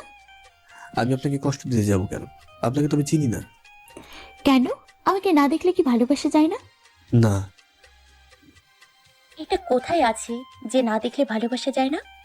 আছে। কোথায়? যেখানে থাকুক না কেন। আগে আপনি আপনার পরিচয় দিন প্লিজ। বললাম তো, আমার নাম মেঘা। সেটা আমিও জানি, এর পরেরটুকু বলেন। এরপর আর কিছু বলতে পারবো না। কেন? এমনিতেই। আচ্ছা, পরে কথা বলবো তাহলে। রাখি। আমি ফোনটা কেটে দিলাম। মেঘা আবার কল করতে লাগলো। আমার মনটা ভালো নেই, কিন্তু কেন? সকালের বিষয়টার পর কেন আমার এমন হচ্ছে? আমি তো শুধু ক্রাশই খেয়েছি। তাহলে আচ্ছা, ম্যামের সাথে যে ছেলেটি ছিল সেটা কি তার বিএফ নাকি? ভালো লাগছে না। বাইরে গেলাম ঘুরতে। কিছুক্ষণ একা একা ঘোরাঘুরি করে বাসায় চলে আসলাম। বাসায় এসে দেখি আব্বু বসে আছে। আমাকে দেখে বলতো, কিরে মেঘ, কোথায় ছিলি? আব্বু একটু বাইরে গিয়েছিলাম। কেন আব্বু? পরশু তোর চাচাতো ভাই অনিকের বিয়ে। কি বলো? অনেক ভাইয়ার বিয়ে আর আমাকে বললো না? আরে হঠাৎ করে বিয়ে ঠিক হয়ে গেল, তাই তুই আজকেই যাবি বিকেলে, আর আমরা সবাই কালকে যাব। আচ্ছা, আমি ব্যাগপত্র গুছিয়ে বাসে টিকিট কেটে বাসে উঠে পড়লাম। আমার পাশের সিটটা খালি, হয়তো কেউ আসবে না। যাক, ভালো হয়েছে। বাস স্টার্ট দিচ্ছে এমন সময় কন্ডাক্টর একটা মেয়েকে আমার পাশে এনে বললো, আপা, এটা আপনার সিট। মেয়েটা আমাকে দেখে একটু বিরক্ত হয়ে বলল, এইখানে বসতে হবে আমায়। হ আপা। মেয়েটি কেমন করে যেন তাকালো। সেই তাকানোটাই বলে দিচ্ছে সে আমার পাশে বসতে ইচ্ছুক না। তাতে আমার কি, আমি জানলার পাশে সিটটা পেয়েছি, এটাই অনেক। বাস ছাড়া আধা ঘন্টা হয়ে গেল। মেয়েটা আবার হাঁপিয়ে উঠছে। আমি জানি সে কি চাই। সে না, প্রতিটা মেয়েই চাই।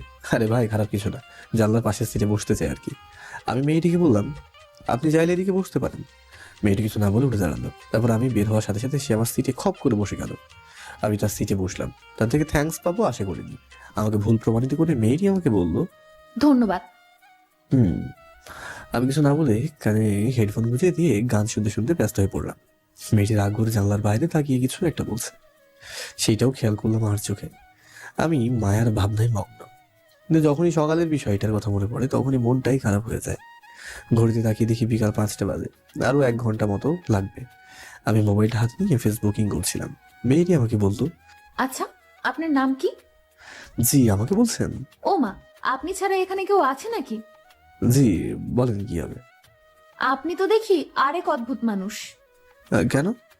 আপনাকে প্রশ্ন করি একটা, উত্তর দেন আরেকটা। জি আমি মেঘ। এবার আমারটা জিজ্ঞেস করবেন না? জি বলুন। কি বলতাম, জিজ্ঞেস না করলে বলবো কিভাবে? জি আপনার নাম কি? আমার নাম ইরা। হুম। আপনার পাশে একটা সুন্দরী মেয়ে বসে আছে, আর আপনার কথা বলতে ইন্টারেস্ট হচ্ছে না? সুন্দরী? আই, আপনি হাসছেন কেন? এই যে সুন্দরী বললেন তাই। কেন আমি সুন্দর না? অবশ্যই না। মেয়েটির আগে অন্যদিকে মুখ ঘুরিয়ে দিল। আমি বললাম, সরি। আপনি জানেন কেন?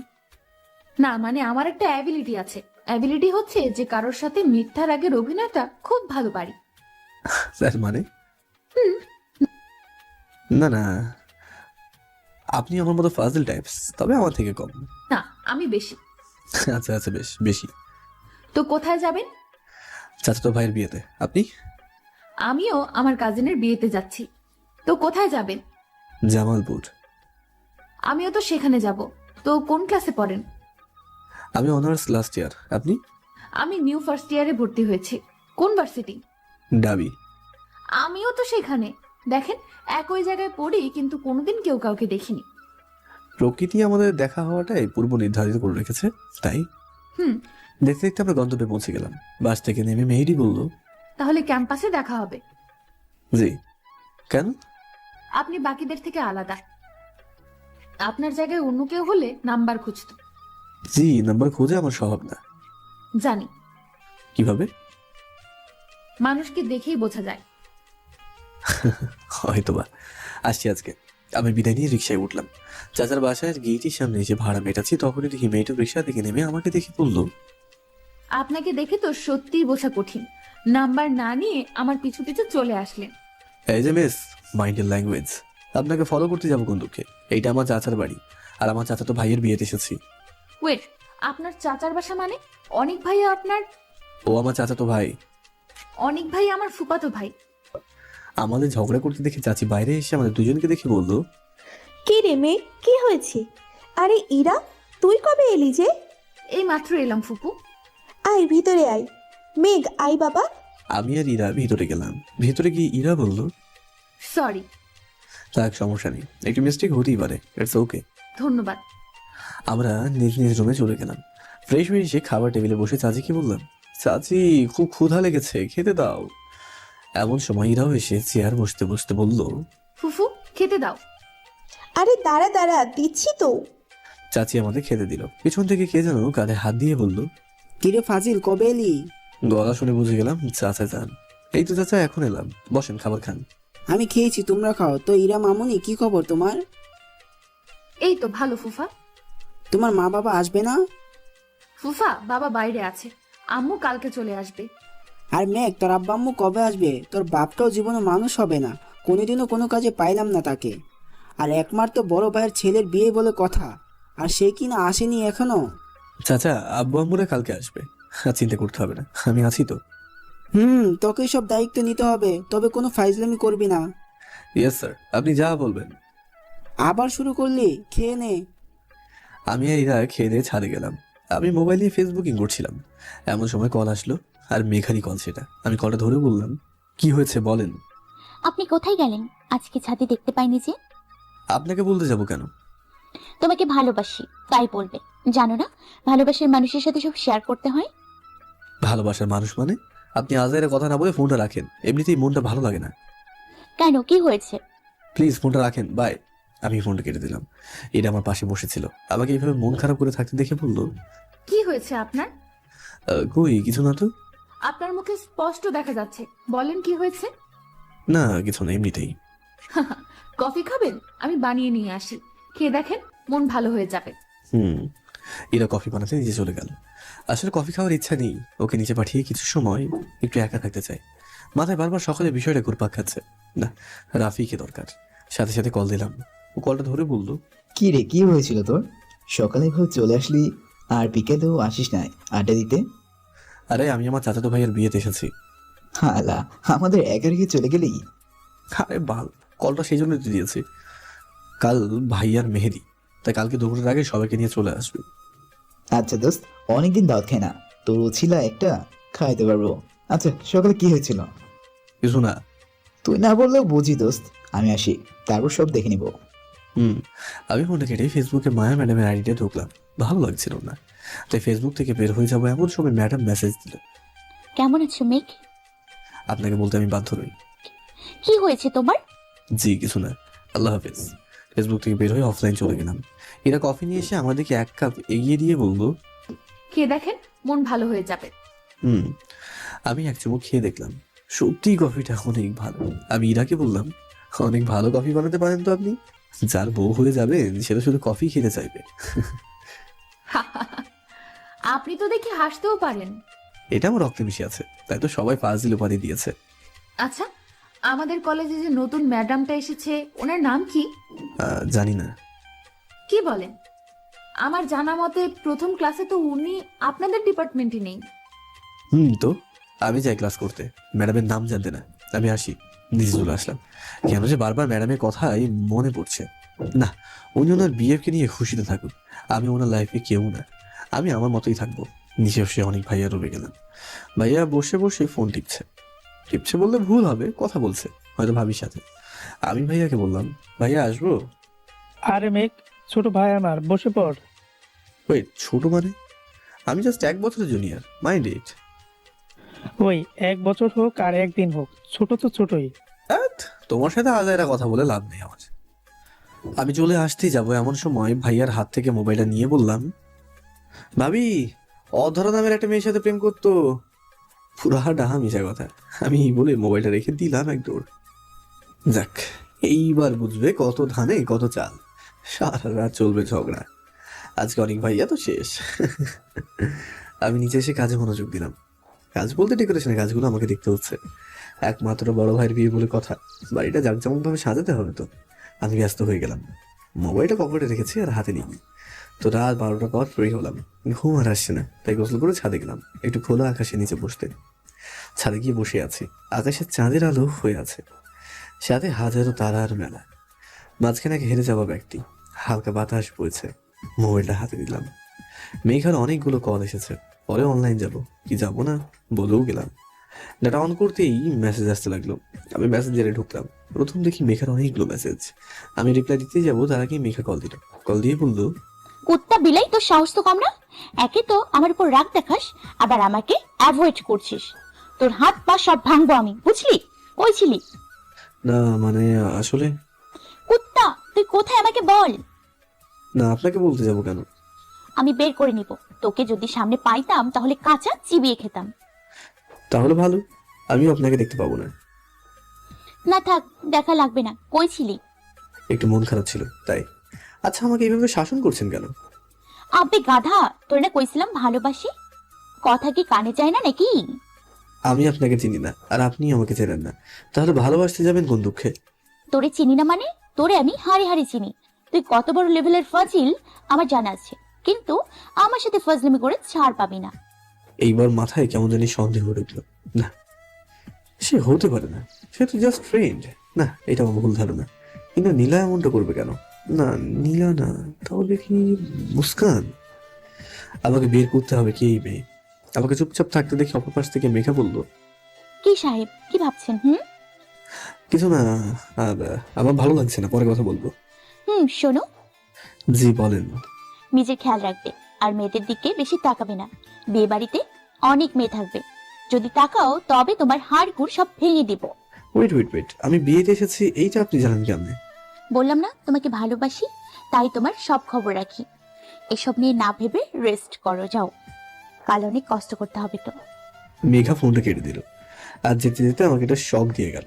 আমি ফোনটা দেখে আবার মেসেঞ্জারে ঢুকলাম, ঢুকে দেখি মায়া ম্যাডামের মেসেজ। আমি আইডিতে ঢুকলাম, ম্যাডাম মেসেজে লিখে রেখেছে, মেঘ, কালকে ইম্পর্টেন্ট ক্লাস আছে, চলে আসিও। মেসেজটা দেখে রাগের পরিমাণ আরো বেড়ে গেল। এমনিতেই আছি কষ্টে, তার উপর আরো কষ্ট। ভাল লাগে না। আমি অফলাইন হয়ে গেলাম, মোবাইলটা অফ করে ঘুমিয়ে পড়লাম। সকালে কারো ডাকে ঘুমটা ভাঙলো। আমি চোখ খুলে দেখি ইরা হাতে চা নিয়ে দাঁড়িয়ে আছে। আমাকে উঠতে দেখে বললো, এইভাবে কেউ ঘুমায়? অনেকক্ষণ ধরে ডাকছিলাম, চা নেন আপনার। আর নিচে সবাই ওয়েট করছে। ইরা চায়ের কাপটা রেখে চলে গেল। আমি যাওয়ার আগে ডেকে বললাম, কিছু কি বলবেন? জি, বুঝতে পারলাম না। আপনার মুখে স্পষ্ট বুঝতে পারছি আমাকে কিছু একটা বলতে চান, কিন্তু বলতে পারছেন না। না, কিছু না। বলেন, আমি হেল্প করবো। আসলে আমি না আপনাদের ফ্রেন্ড রাফির উপর ক্রাশ খাইছি। আসলে ক্রাশ না, ওরা অনেক ভালোবাসি সেই প্রথম দিন থেকে। আপনারা তো বেস্ট ফ্রেন্ড। আসলে আমি আপনাদের অনেক আগে থেকে চিনতাম। সেটা আমি জানি, রাফিকে আপনি ফলো করেন এটাও জানে। আপনাকে যে রাফিও ভালোবাসে এইটাও আমি জানি। কি বললেন? রাফিও আমাকে? এই জন্যই তো ওকে আসতে বলেছি। সে আসছে, আপনি সুন্দর করে রেডি থাকবেন, এসে আপনাকে নাচনার ভান করবে। আপনিও ঠিক তেমনটা করবেন। পরে যা করেন আমি করবো।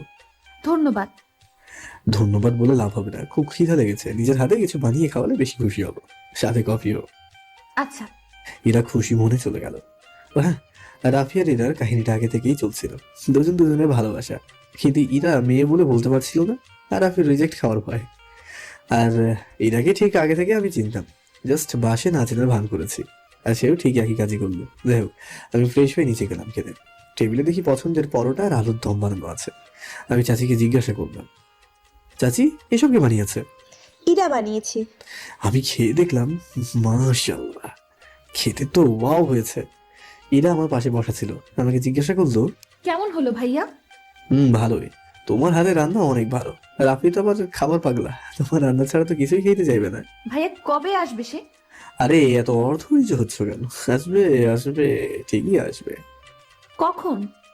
হঠাৎ করে দরজার বাইরে থেকে কারা যেন বললো, কি রে, আমাকে ছেড়ে একা একা খাবি নাকি? আমি তাকিয়ে দেখি রাফি আর রিয়াদরা সবাই এসেছে। আমি তাদের কাছে গিয়ে বললাম, কি রে, আসতে কষ্ট হয়নি তো? সব কষ্ট চলে যাবে, আগে খেতে দে। চাচি কই? চাচি সবাইকে দেখে বলবো, কি রে ফাজিলের দল, কাল না এসে আজকে আসলি কেন? আরে চাচি, তোমার এই বোকা ছেলেটা দাওয়াত দেয়নি তাই। আচ্ছা বস সবাই। চাচি আর ইরা সবাইকে খেতে দিল, আর রাফি ইরাকে খেয়াল করেনি। যখন রাফি প্লেটে পরোটা দিল তখনই সে খেয়াল করলো।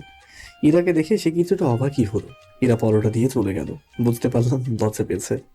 বাকিরা খেয়াল করেনি। রাফি আমাকে কানে কানে বলল, কি রে দোস্ত, এইটা এখানে কেন? কোনটা? ইরা? ও ইরা, এরা তো অনেক ভাই আর মামাতো বোন। কি বলিস? হ্যাঁ, আমি কালকেই জানতে পারলাম। আমাকে বলিসনি কেন? সারপ্রাইজ দিব বলে। আর আমি কিন্তু তোকে এই বিয়ের আসরে ওকে পটাতে হবে, নাহলে জীবনেও আর ওকে পাবি না। কেন? ওর বিয়ে ঠিক হবে শুনছি অনেক ভাইয়ার কাছে। কি বলিস? আমার ভালোবাসাকে অন্য হাতে দিব না, যে করেই হোক আমার ওকে চাই। ওকে নে, খাওয়া শুরু কর। সবাই মিলে নাস্তা করে কাজে লেগে গেলাম। আমার কাজ একটু কমে গেল, কারণ রাফি আর বাকিরাও হেল্প করছে। রাফি হেল্প করছে না, সে লুকিয়ে লুকিয়ে ইরাকে দেখছে। যাই হোক, বিয়ের আসলে সবাই খুশিতেই আছে, কিন্তু আমার ডেভিল ম্যাডামটা যে অন্যকে নিয়ে খুশিতে আছে। আচ্ছা, আমি বারবার ওনার কথা ভাবছি কেন? তাহলে কি ওনাকে ভালোবেসে ফেললাম নাকি? আমি ভাবতে পারছি না। এই বিয়ের মতো আনন্দের সময় আমার মনটা খারাপ। আমি মন খারাপ নিয়েই কাজ করতে লাগলাম। দুপুরে সবাই খেয়ে দিয়ে আড্ডা দিচ্ছে, এমন সময় রাফি আমার কানে কানে বললো, দোস্ত, আমি আর পারছি না, প্লিজ তুই ইরাকে কোনোভাবে ম্যানেজ কর, যাতে ওর সাথে একটু ভালোভাবে আলাদাভাবে কথা বলতে পারি। বেহালা, এত তাড়াতাড়ি? ভাই, ওর বিয়ের পর ওর সাথে কথা বলবো নাকি? আচ্ছা আচ্ছা, আমি ব্যবস্থা করে দিচ্ছি। বিকেলের দিকে সবাই কাজ করছিলাম, কিছু ফুলের শর্ট পড়লো। আসলে আমি ইচ্ছে করে আনিনি, তবে রফিকে বললাম, দোস্ত তুই যা গিয়ে ফুলগুলো নিয়ে আয়। সাথে পাশে থাকি ইরাকেও বললাম, ইরা তুমি সহ যাও, গিয়ে ভালো দেখে ফুল নিয়ে আসো। আমার হাদারাম বন্ধুটা আবার ফুল চেনে না তো। কথারই বলায় রাফি আমাদেরকে রাগি চোখে দেখালো, পরক্ষণে খুশিও হলো, কারণ চিরার সাথে কথা বলার সুযোগ পাবে। যাক, রাফির লাইনটাও ক্লিয়ার হলো। আমি কাজ করতে করতে ক্লান্ত। ও হ্যাঁ, আব্বু আম্মুরা দুপুরে চলে এসেছে। যাই হোক, তারা এসেছে, সমস্যা নেই। তাদের সাথে বোনও এসেছে, তাতেও সমস্যা নেই। কিন্তু মুস্কান কেন এসেছে? আচ্ছা, অপরিচিত কেউ মেয়েটি মুস্কান নাকি? না, আমাকে বের করতেই হবে। মাথায় একটা বুদ্ধি এসেছে, কিন্তু কাজটা কে করবে? ও হ্যাঁ, রিয়াদ। সে তো এই কাজে একদমই এক্সপার্ট। আমি রিয়াদকে ডেকে সব খুলে বললাম। সে তো এক কথায় রাজি। সে তার কাজে লেগে পড়লো। বিয়ের কাজ শেষ, আর রাফি আর ইরা ফিরে এসেছে। তবে দুইজনের চোখ দেখে বোঝা যাচ্ছে তারা দুজনেই খুব খুশি। হয়তো তাদের মনে লুকিয়ে থাকা অনুভূতিগুলো আজ ভালোবাসার রূপে পূর্ণতা পেয়েছে। ওদের কথা মনে করে কেন জানি মুখে একটু হাসি ফুটলো। কিন্তু মায়ায় যে পড়ে বসে আছে। যাই হোক, অনেক ভাইয়া স্টেজে উঠলো, সবাই মিলে মেহেদির অনুষ্ঠান শুরু করলো। আমার ভালো লাগছিল না, তাই ছাদে এসেছি আকাশ দেখতে। হঠাৎ পিছন থেকে বোন জান্নাত বলে উঠলো, কি হয়েছে ভাইয়া তোর? কই কিছু না তো। আমি জানি কিছু একটা হয়েছে। কি হয়েছে বল? ওই মেয়েটার কথা ভাবছিস, যাকে দেখানোর কথা বলেছিলি? হ্যাঁ মানে আসলে মন খারাপ করিস না। আর তোকে বলতে ভুলে গিয়েছিলাম, আজকে আমরা আসার আগেই তোর কলেজের ম্যাডাম এসেছিল। কি যেন নাম? ও হ্যাঁ, মায়া ম্যাডাম বলেছিল। কি মায়া ম্যাডাম এসেছিল? ও মা, শুকনো মুখটা এত জ্বলে উঠলো কেন? আরে তারপর বল। তারপর এসে তোর কথা জিজ্ঞেস করলো, আর কয়েকদিন পর নাকি তোদের কি যেন টেস্ট নিবে, তো তোকে তাড়াতাড়ি কলেজে যেতে বললো। আচ্ছা ভাইয়া, এইটাই কি সেই মেয়েটা? মানে বল। হ্যাঁ। ভাবি কিন্তু অনেক সুন্দর। দ্যাট থাক, এত লজ্জা তো মেয়েরাও পায় না। কি বলিস? হ্যাঁ। আরে চিন্তা করিস না, আগে বিয়েতে চল। একমাত্র বড় ভাইয়ের বিয়ে, আনন্দ করি, তারপর না হয় এসব দেখবো। চল, সবাই তোকে খুঁজছে।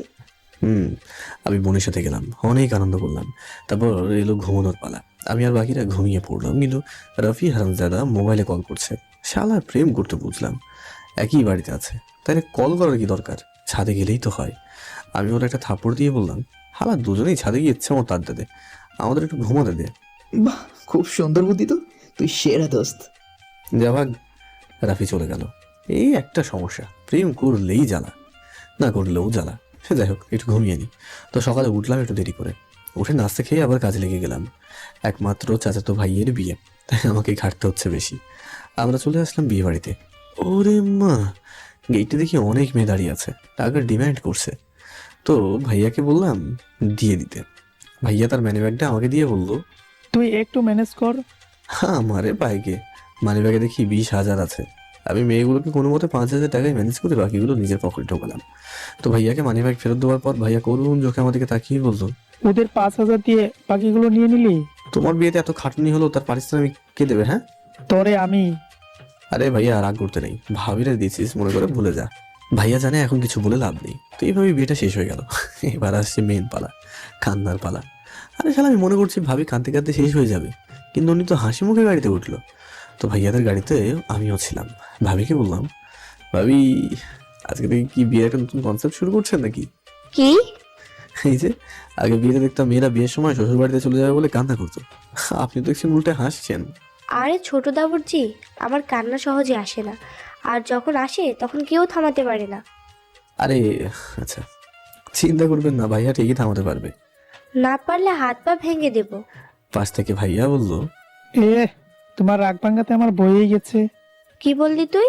আরে বাবুটা, রাগ করো কেন, আমি তো মজা করেছিলাম।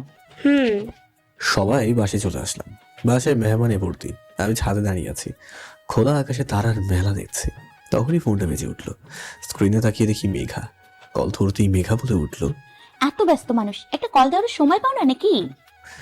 আপনি তুমি করে বলছেন কেন? ওমা, ভালোবাসি তাই। কি করছেন? আকাশ দেখছি। আমিও সেম, ছাদে বসে বসে আকাশ দেখছি। কিছু খাইছেন নাকি খালি পেটে বসে আছেন? খেয়েছি। আমি বলেছি খাননি? আপনি জানেন কেন? আপনি কি পড়ি নাকি? বললাম না, ভালোবাসার মানুষের প্রতিটা মুহূর্তের খবর আমি রাখি। আচ্ছা বুঝলাম। আচ্ছা, আমাকে যে ভালোবাসেন, আপনি কি জানেন আমি কাউকে ভালোবাসি কিনা?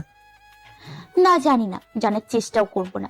তোমাকে হারাতে চাই না, যে কোনো মূল্যে তোমাকে আমার চাই। আমি যদি বলি আমি কাউকে ভালোবাসি তাহলে কি করবেন? জানি না কি করব, তবে আপনাকে ভালোবাসা বন্ধ করব না। এতটা ভালোবাসেন কি আপনি? জানি না। সত্যি বলতে আমি অন্য কাউকে পছন্দ করি। কথাটা বলা প্রপাশ থেকে কোনো আওয়াজ আসলো না, ফোনটা কেটে দিল। জানি না মেঘা কি ভাবছে বা করছে, তবে সত্যিটা বলা খুব জরুরি। আমি মায়ের প্রতি দুর্বল, মায়াকে ভালোবাসতে শুরু করেছি। মেঘা আমাকে সত্যি ভালোবাসে কিনা আমি জানি না, তবে তাকে আঘাত করা আমার পক্ষে সম্ভব না, তাই সত্যিটা বলেই দিলাম। আমি ফোনটা পকেটে রেখে আবার আকাশ দেখায় মনোযোগ দিলাম। কিছুক্ষণ পর ফোনটা আবারও বেজে উঠলো। স্ক্রিনে তাকিয়ে দেখি মেঘা। তড়ি ঘড়ি করে ফোনটা তুললাম। ফোন ধরতেই মেঘা বলল, সরি, ব্যালেন্স শেষ হয়ে গেছিল। হুম। কি যেন বলেছিলে? ও হ্যাঁ, কাকে ভালোবাসেন? কথা ধরন দেখে মনে হলো সে কান্না করছে। আমি তাকে জবাব দিলাম, আছে কেউ একজন? বলে যাবে না। যাবে। তাহলে বলেন। মায়া। কোন মায়া? আপনার কলেজের ম্যাডাম? হ্যাঁ। কিন্তু ও তো আপনার সিনিয়র। সমস্যা নেই। সে কি জানে? না। আপনি তাকে ভালোবাসেন? না। তাহলে? তাহলে কিছু না। যদি তার কোনো বয়ফ্রেন্ড থাকে তখন কি করবেন? সেম আপনার মতো, তাকে ভালোবাসা বন্ধ করবো না। এবার ওপাশ থেকে জোরে কান্না করার শব্দ শোনা গেল। আমি মেঘাকে কিছু বলতে যাবো, তার আগে মেঘা কান্না করতে করতে বলল, আচ্ছা, আমরা কি ভালো বন্ধু হয়ে এভাবে থাকবো আজীবন? আপনার সমস্যা না হলে থাকতে পারি। আমার সাথে কি আগের মতো কথা বলবেন না? বলবো। সত্যি বলবেন? বলবো তো। আচ্ছা শোনেন, আম্মু ডাকছে, পরে কথা হবে। মেঘা কলটা কেটে দিল। আমি জানি সে মিথ্যা বলছে, সে কান্না করছে। আমাকে তার কান্নার আওয়াজ শোনাতে চায় না। ওর কষ্টটা আমি বুঝতে পারি, কারণ আমি জানি ভালোবাসার মানুষটি যদি অন্য আরেকজন ভালোবাসার মানুষ থাকে তাহলে সেই কতটা কষ্টদায়ক হয় সেই জিনিসটা। এভাবেই ভাবছি, তখনই রাফি সে বলল, মামা, মায়া ম্যাডামের সাথে যে ছেলেটি ছিল মানে রেস্টুরেন্টে ছিল, ওইটা তার কাজিন। সত্যি বলছিস দোস্ত? হ্যাঁ সত্যি। কিন্তু তুই জানলি কিভাবে? আরে বন্ধু হয়ে বন্ধুর এতটুকু খবর রাখবো না? তুই দোস্ত আমার জানে জিগার। হ্যাঁ, এইটা আমাকে হেল্প করার জন্য করে দিলাম। হালা তোর লাভ দেখি আমার লাভ করলি। আরে শালা মজা করছি, এবার তো নিচে যা। কেন? আমি আর ইরা একটু আলাদা কথা বলবো তাই। তাহলে আমি আকাশ দেখবো না? নিচে চায়ের দোকানে গিয়ে দেখ। আমি চলে আসলাম। চায়ের দোকানে এসে মামাকে বললাম, মামা একটা রং চার বেনসন দাও তো। সিগারেট ধরিয়ে টানতে লাগলাম। এটার অভ্যেস হয়ে গেছে, কিছু করার নেই। বেনসন পড়া শেষ করে চাটাও খেয়ে নিলাম। খেয়ে বিলটা মিটিয়ে ভাবলাম একটুই ব্যস্ত নগরী রাতে দৃশ্য দেখব। যেই ভাবা সেই কাজ। হারা দিলাম ফুটপাথ ধরে। কিছু দূর গিয়ে ব্রিজের ওইখানে গিয়ে দেখলাম একটা মেয়ে আর ছেলে হাত ধরে বসে আছে আর কথা বলছে, হয়তো কাপল। তাদেরকে দেখে বুকের মাঝে একটা শিহরণ বয়ে গেল। মায়া ম্যাডামের কথা মনে পড়ে গেল, আর মন থেকে কষ্টটাও দূর হলো। এটা জেনে যে ম্যাডামের সাথে ওই ছেলেটা তার কাজিন ছিল, কিন্তু রাফিয়ালা কিভাবে জানে? ওর আবার দেশ দুনিয়ার খবর রাখা অভ্যাস আছে, কোনোভাবে হয়তো জেনেছে। যাই হোক, ব্রিজের এক কোণে বসে মেসেঞ্জারটা অন করলাম। ম্যাডামের আইডিতে ঢুকে মেসেজ দিলাম। ম্যাডাম সাথে সাথে রিপ্লাই দিয়ে বলল, কই ছিলে এই দুদিন? জি ম্যাডাম, ভাইয়ার বিয়েতে। ও হ্যাঁ, তোমার আব্বু আম্মু বলেছিল তো। শোনো, কয়েকদিন পর তোমাদের টেস্ট নেওয়া হবে, তাই তাড়াতাড়ি চলে আসিও। কি টেস্ট ম্যাম? তোমাদের ফাইনাল এক্সাম খুবই কাছে, তাই সিদ্ধান্ত নিল তার আগে সব স্টুডেন্টের থেকে টেস্ট নেওয়া হবে। ও আচ্ছা ম্যাম, চলে আসবো। আচ্ছা, আল্লাহ হাফেজ। ম্যাডাম অফলাইনে চলে গেল। মনটা আবার আনন্দে মেতে উঠলো। যাক, ম্যাম তাহলে সিঙ্গেল। যাই হোক, প্রেম করার আগে একটু জ্বালাবো ম্যামকে, একটু ফাজলামও করবো। আমি আবার ফাজিল নাম্বার 1 তো, তাই। পরের দিন আমি বাসায় চলে আসলাম। রাফি তো আসতেই চাইছিল না, অনেক কষ্টে আনলাম। হালা মেয়েদের মতো কান্না করতে শুরু করেছিল। এত প্রেম যে কই রাখে। কোনো মতে দিনটা কাটালাম, তর সইছিল না কবে ম্যাডামকে তো দেখবো। সকালে কোনো মতে রেডি হয়ে ক্যাম্পাসে চলে আসলাম। ক্লাসে এসে বসে বসে আমরা বন্ধুরা সবাই আড্ডা দিচ্ছে। এমন সময় ম্যাডাম রুমে এন্ট্রি নিল। ম্যাডাম আগে থেকেও বেশি শুকিয়ে গেছে, কিন্তু চোখে মুখে হাসির ঝলক। তবে ম্যাডামকে এখন যথেষ্ট সুন্দরই লাগছে। আমি হাঁ করে তাকিয়ে আছি। মায়া ম্যাডামের ডাকে ধ্যান ভাঙল। ম্যাডাম আমাকে বলছে, কই ছিলেন মেঘ সাহেব এতদিন? জি ম্যাডাম, বড় ভাইয়ের বিয়েতে। সামনে এক্সাম, ভালো মতো পড়ো। জি। ম্যাডাম পড়াতে মনোযোগ দিল। তৎক্ষণাৎ মাথায় একটা বুদ্ধি আসলো। আমি ফোনটা বের করে ম্যাডামকে কল দিয়ে বসলাম। ম্যাডাম তড়িঘড়ি করে ফোন নিয়ে দেখে যে আমি ফোন দিয়েছি। আমার দিকে তাকিয়ে ম্যাডাম বুঝে গেল আমি ইচ্ছে করেই দিয়েছি। মনে করছি ম্যাডাম আমাকে কিছু বলবে, কিন্তু কিছু না বলে ফোনটা অফ করে রেখে দিল। কোনো মতে প্রথম ক্লাসটা করলাম। দ্বিতীয় ক্লাস আবার মিজান স্যারের। উনি খুব রাগী। ওদের ক্লাসের সামান্য পরিমাণ আওয়াজ কেউ করতে পারে না। আমি ক্লাস করছি এমন সময় মোবাইলটা বেজে উঠলো। স্যার তো সেই লেভেলে রেগে গেছেন, আমাকে বললো, এই অভদ্র, এক্ষুনি বের হও ক্লাস থেকে। আমি চুপচাপ বের হয়ে গেলাম। মাথাটা গেল খারাপ হয়ে। মোবাইলটা হাতে নিয়ে দেখি কলটা ম্যাডামই দিয়েছে। উনি ইচ্ছে করেই করেছে। তখনই মেসেজ আসলো। কি ফাজিল সাহেব, ইট মারলে পাটকেল তো খেতেই হবে। বাই দ্য ওয়ে, আপনি ফাজিল কিং হলেও আমি ডেভিল কুইন, মনে রাখবেন। ম্যাম আমাকে এইভাবে একটা মানুষ দিল? না, বদলে কিছু একটা করতেই হবে আমাকে।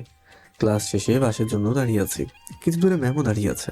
আমি কিছুক্ষণ পর পর আর চোখে ম্যামকে দেখছি। ম্যাম সেটা খেয়াল করছে কিনা জানি না, হঠাৎ খেয়াল করলাম কয়েকজন বগাটে ম্যাডামের দিকে খারাপ নজরে তাকাচ্ছে। ওদের মধ্যে একজন বলে উঠলো, কি হেব্বি মাল রে মাইরি। নিজেকে আর সামলাতে পারিনি। পাশে বন্ধুরাও ছিল। আমি গিয়ে ওই ছেলেটিকে একটা থাপ্পড় মেরে দিলাম। বাকিগুলো এসে আমাকে মারতে লাগলো। আমাকে মারছে দেখে রফি, রিয়াজ সবাই ছুটে আসলো, আর সবাই মিলে ওই তিনজনকে গণ পিটুনি দিল। এদিকে ওদের মায়ের খেয়ে আমার ঠোঁটের কোনটা ছিঁড়ে গেল, হাত থেকে রক্ত পড়ছে। এটা দেখে মায়া দৌড়ে এসে হাতটা ধরে বললো, কে বলেছে এসব বখাটেদের সাথে মারামারি করতে? ওরা আপনাকে খারাপ কথা বলছিল তাই। চল হসপিটালে চল। ম্যাম চিন্তিত হয়ে পড়লেন।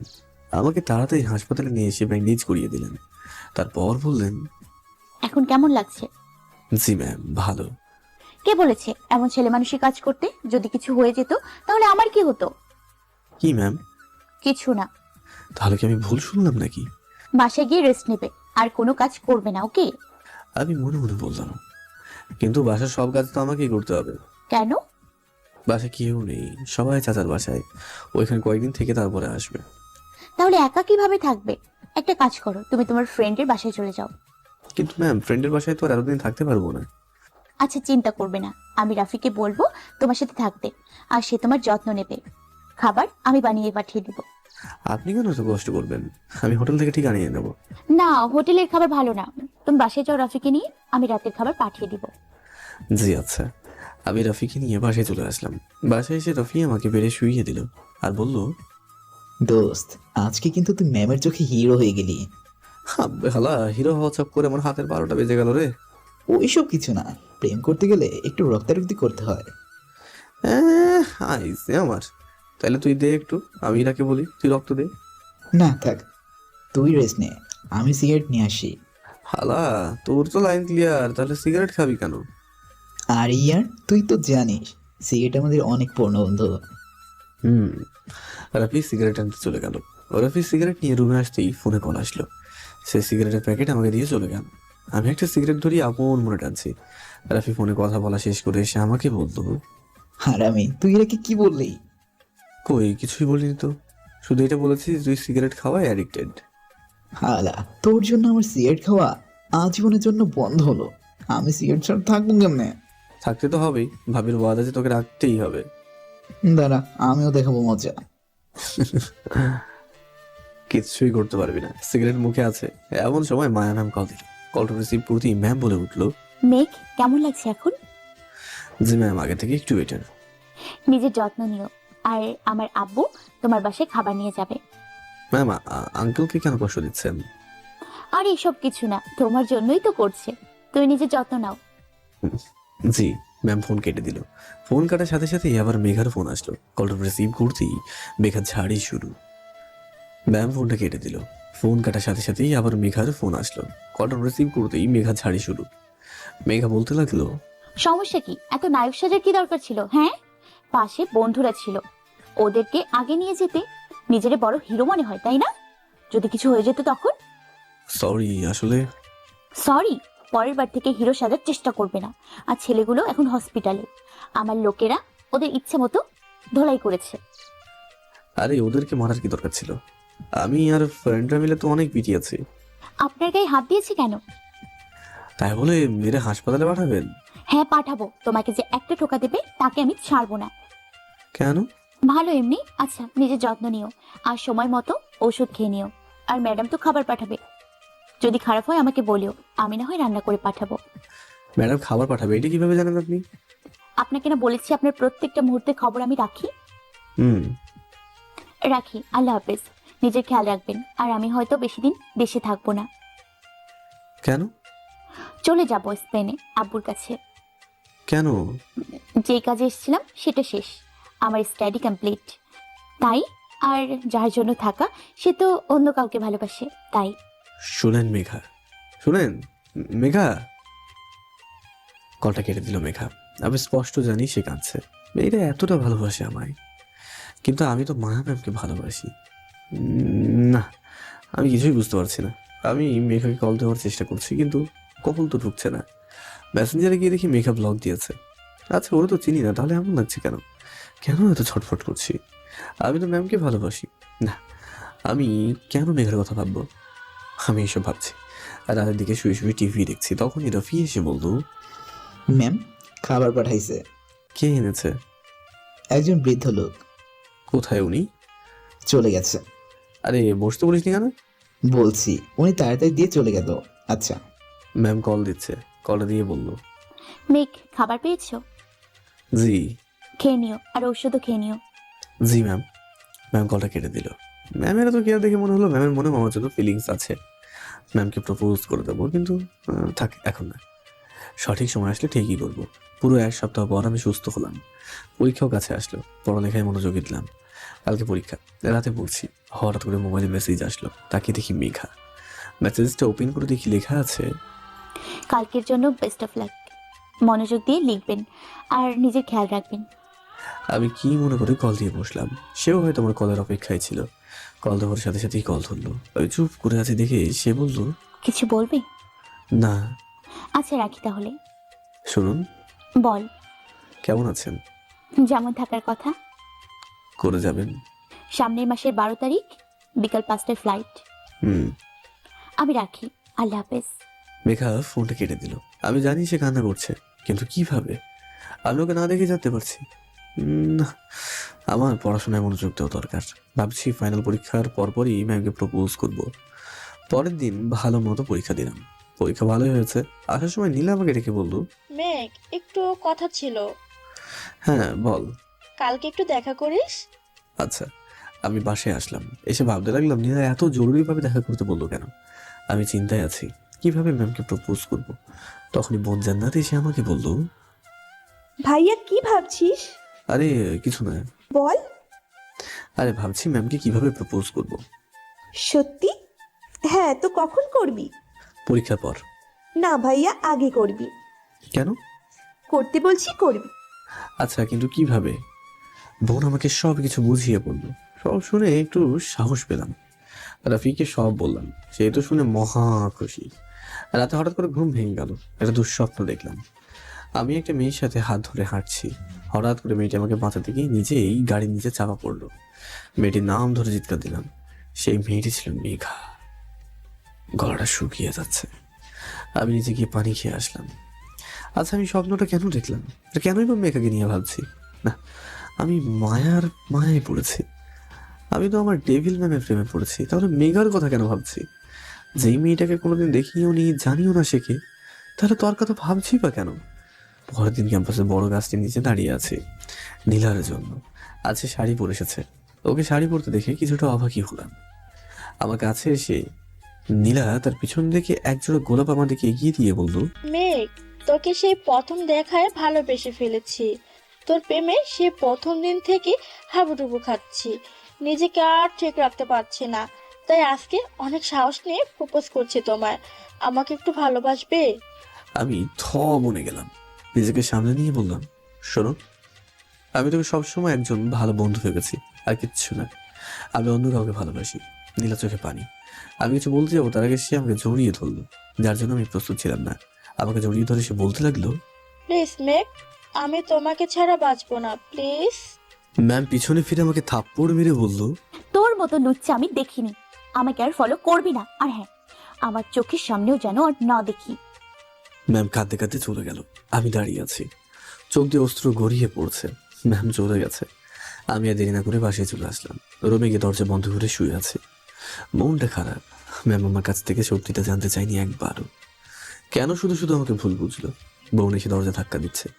আমি উঠে দরজাটা খুলে দিতেই বোন আমাকে বলল, ভাইয়া, ভাবি কি বলেছে কাল? আমি চুপ করে আছি। বোন আবারও জিজ্ঞাসা করল, ভাইয়া, ভাবি কি বলেছে বল। ভাইয়া বল। আমি নিজেকে আর ধরে রাখতে না পেরে বোনকে জড়িয়ে ধরে কেঁদেই দিলাম। তাকে সব কিছু খুলে বললাম। বোন সবটা শুনে আমাকে বলল, আরে পাগল, এইটার জন্য কান্না করতে হয় নাকি? ম্যাম তোকে ভালোবাসে, তাই সে নীলার সাথে তোকে দেখে রাগ করেছে। কালকে ক্যাম্পাসে গিয়ে ভাবিকে প্রপোজ করে দিস, দেখবি সব ঠিক হয়ে যাবে। সত্যি? হ্যাঁ, আর মেয়েদের মতো কান্না করা বন্ধ কর। কান্না করলে তোকে আমার মেয়ের মতো লাগে। গাঁধী, তোরে আজকে আমি। আমি আম্মুকে বলে দিব মারলে। আচ্ছা, যা, মারবো না। ওকে, এইবার যা তুই। বোন রুম থেকে চলে গেল। আমি ম্যামের আইডিতে ঢুকলাম, কিন্তু ম্যাম তো ব্লক করে দিয়েছে আমাকে। আমি ফোনে ট্রাই করলাম, কয়েকবার রিং হওয়ার পর ম্যাম ফোনটা ধরে বলল, ওই কুত্তা, কি সমস্যা তোর? Ma'am I am sorry. তোরে না আমার সামনে আসতে মানা করছি, আর কোনোদিন আমাকে ফোন দিবি না। ম্যাম ফোনটা কেটে দিল। মনটা খারাপ। পরের দিন ক্যাম্পাসে গিয়ে ম্যামকে খুঁজছি, কিন্তু পাচ্ছি না। রাফিকে জিজ্ঞেস করলাম, দোস্ত, মায়া ম্যাম কই? ম্যাম চলে গেছে, উনি চাকরি ছেড়ে দিয়েছে। কি বলিস এসব? হ্যাঁ সত্যি। দোস্ত, আমি মায়া ম্যামকে অনেক ভালোবাসি তো। কি হয়েছে আমাকে বল। আমি রাফিকে সব বললাম। রাফি সবটা শুনে বলল, দোস্ত, সময় এসে গেছে। কিসের? প্রপোজ করার। কারে? আব্বে হালা, ম্যাম রে করবি। কিন্তু কিভাবে? আরে আমি আছি তো, সব অ্যারেঞ্জ করবো।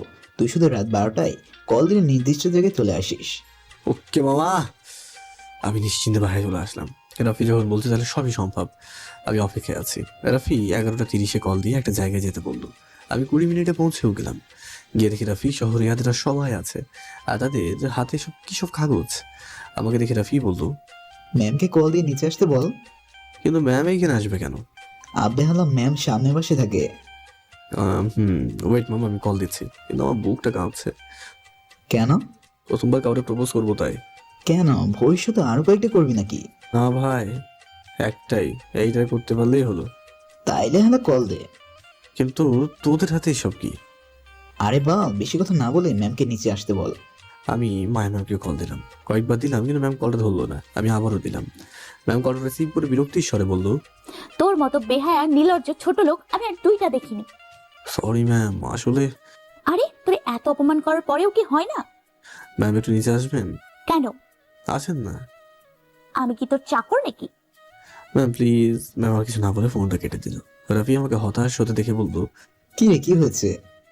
অপমান করছে। আরে ভালোবাসা এতটুকু নির্লজ্জ হওয়া যায়? তুই এবার কল দে। কল দিতে যাবো, তার আগে দেখি ম্যাম নীল শাড়ি পরে বাইরে গেটের দিকে আসছে। রাফি আর বাকিটা দেখে লুকিয়ে গেছে আমাকে একা রেখে। আমার তো ভয়ে হাত কাঁপা শুরু হয়ে গেছে। ম্যাম আমার কাছে এসে বললো, তোর মতো নির্লজ্জ লোক আমি আর আরেকটা দেখিনি।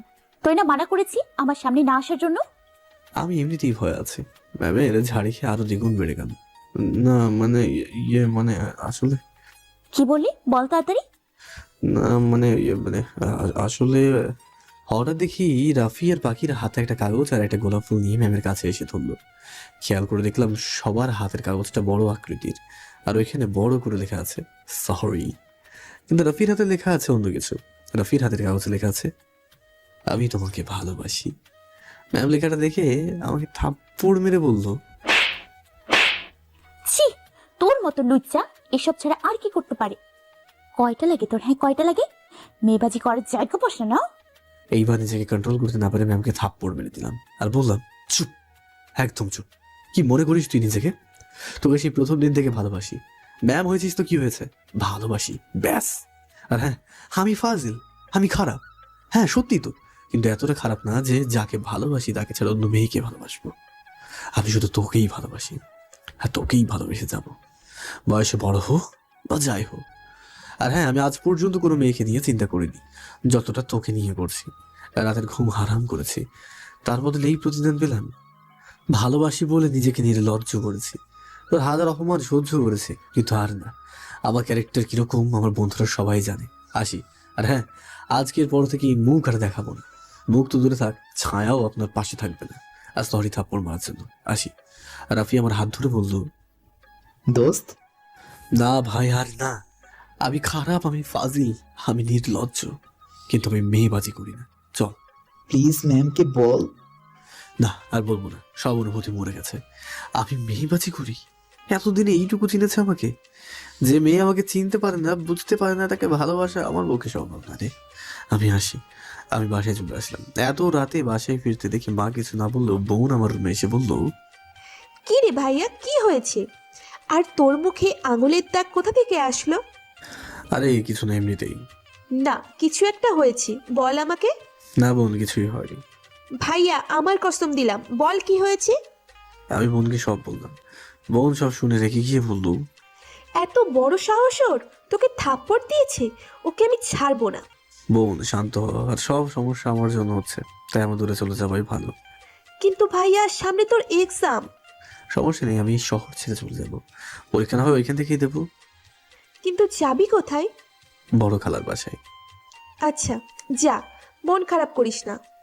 না বোন, এমন বলিস না। মায়া যেন সুখে থাকে এই দোয়া কর। কোনো রকম রাতটা পার করে পরের দিন সকালেই মাকে বলে বড় খালার বাসায় চলে আসলাম। খালা আমাকে দেখি তো অবাক, হঠাৎ করে দেখে আমাকে জিজ্ঞাসা করলেন, কি রে মেঘ, তোরে তো ফোন করেও পাই না, আজ সেই তুই বাসায় হাজির? কেন খালা, তোমার বাসায় কি আসা যাবে না নাকি? কি বলছিস তুই?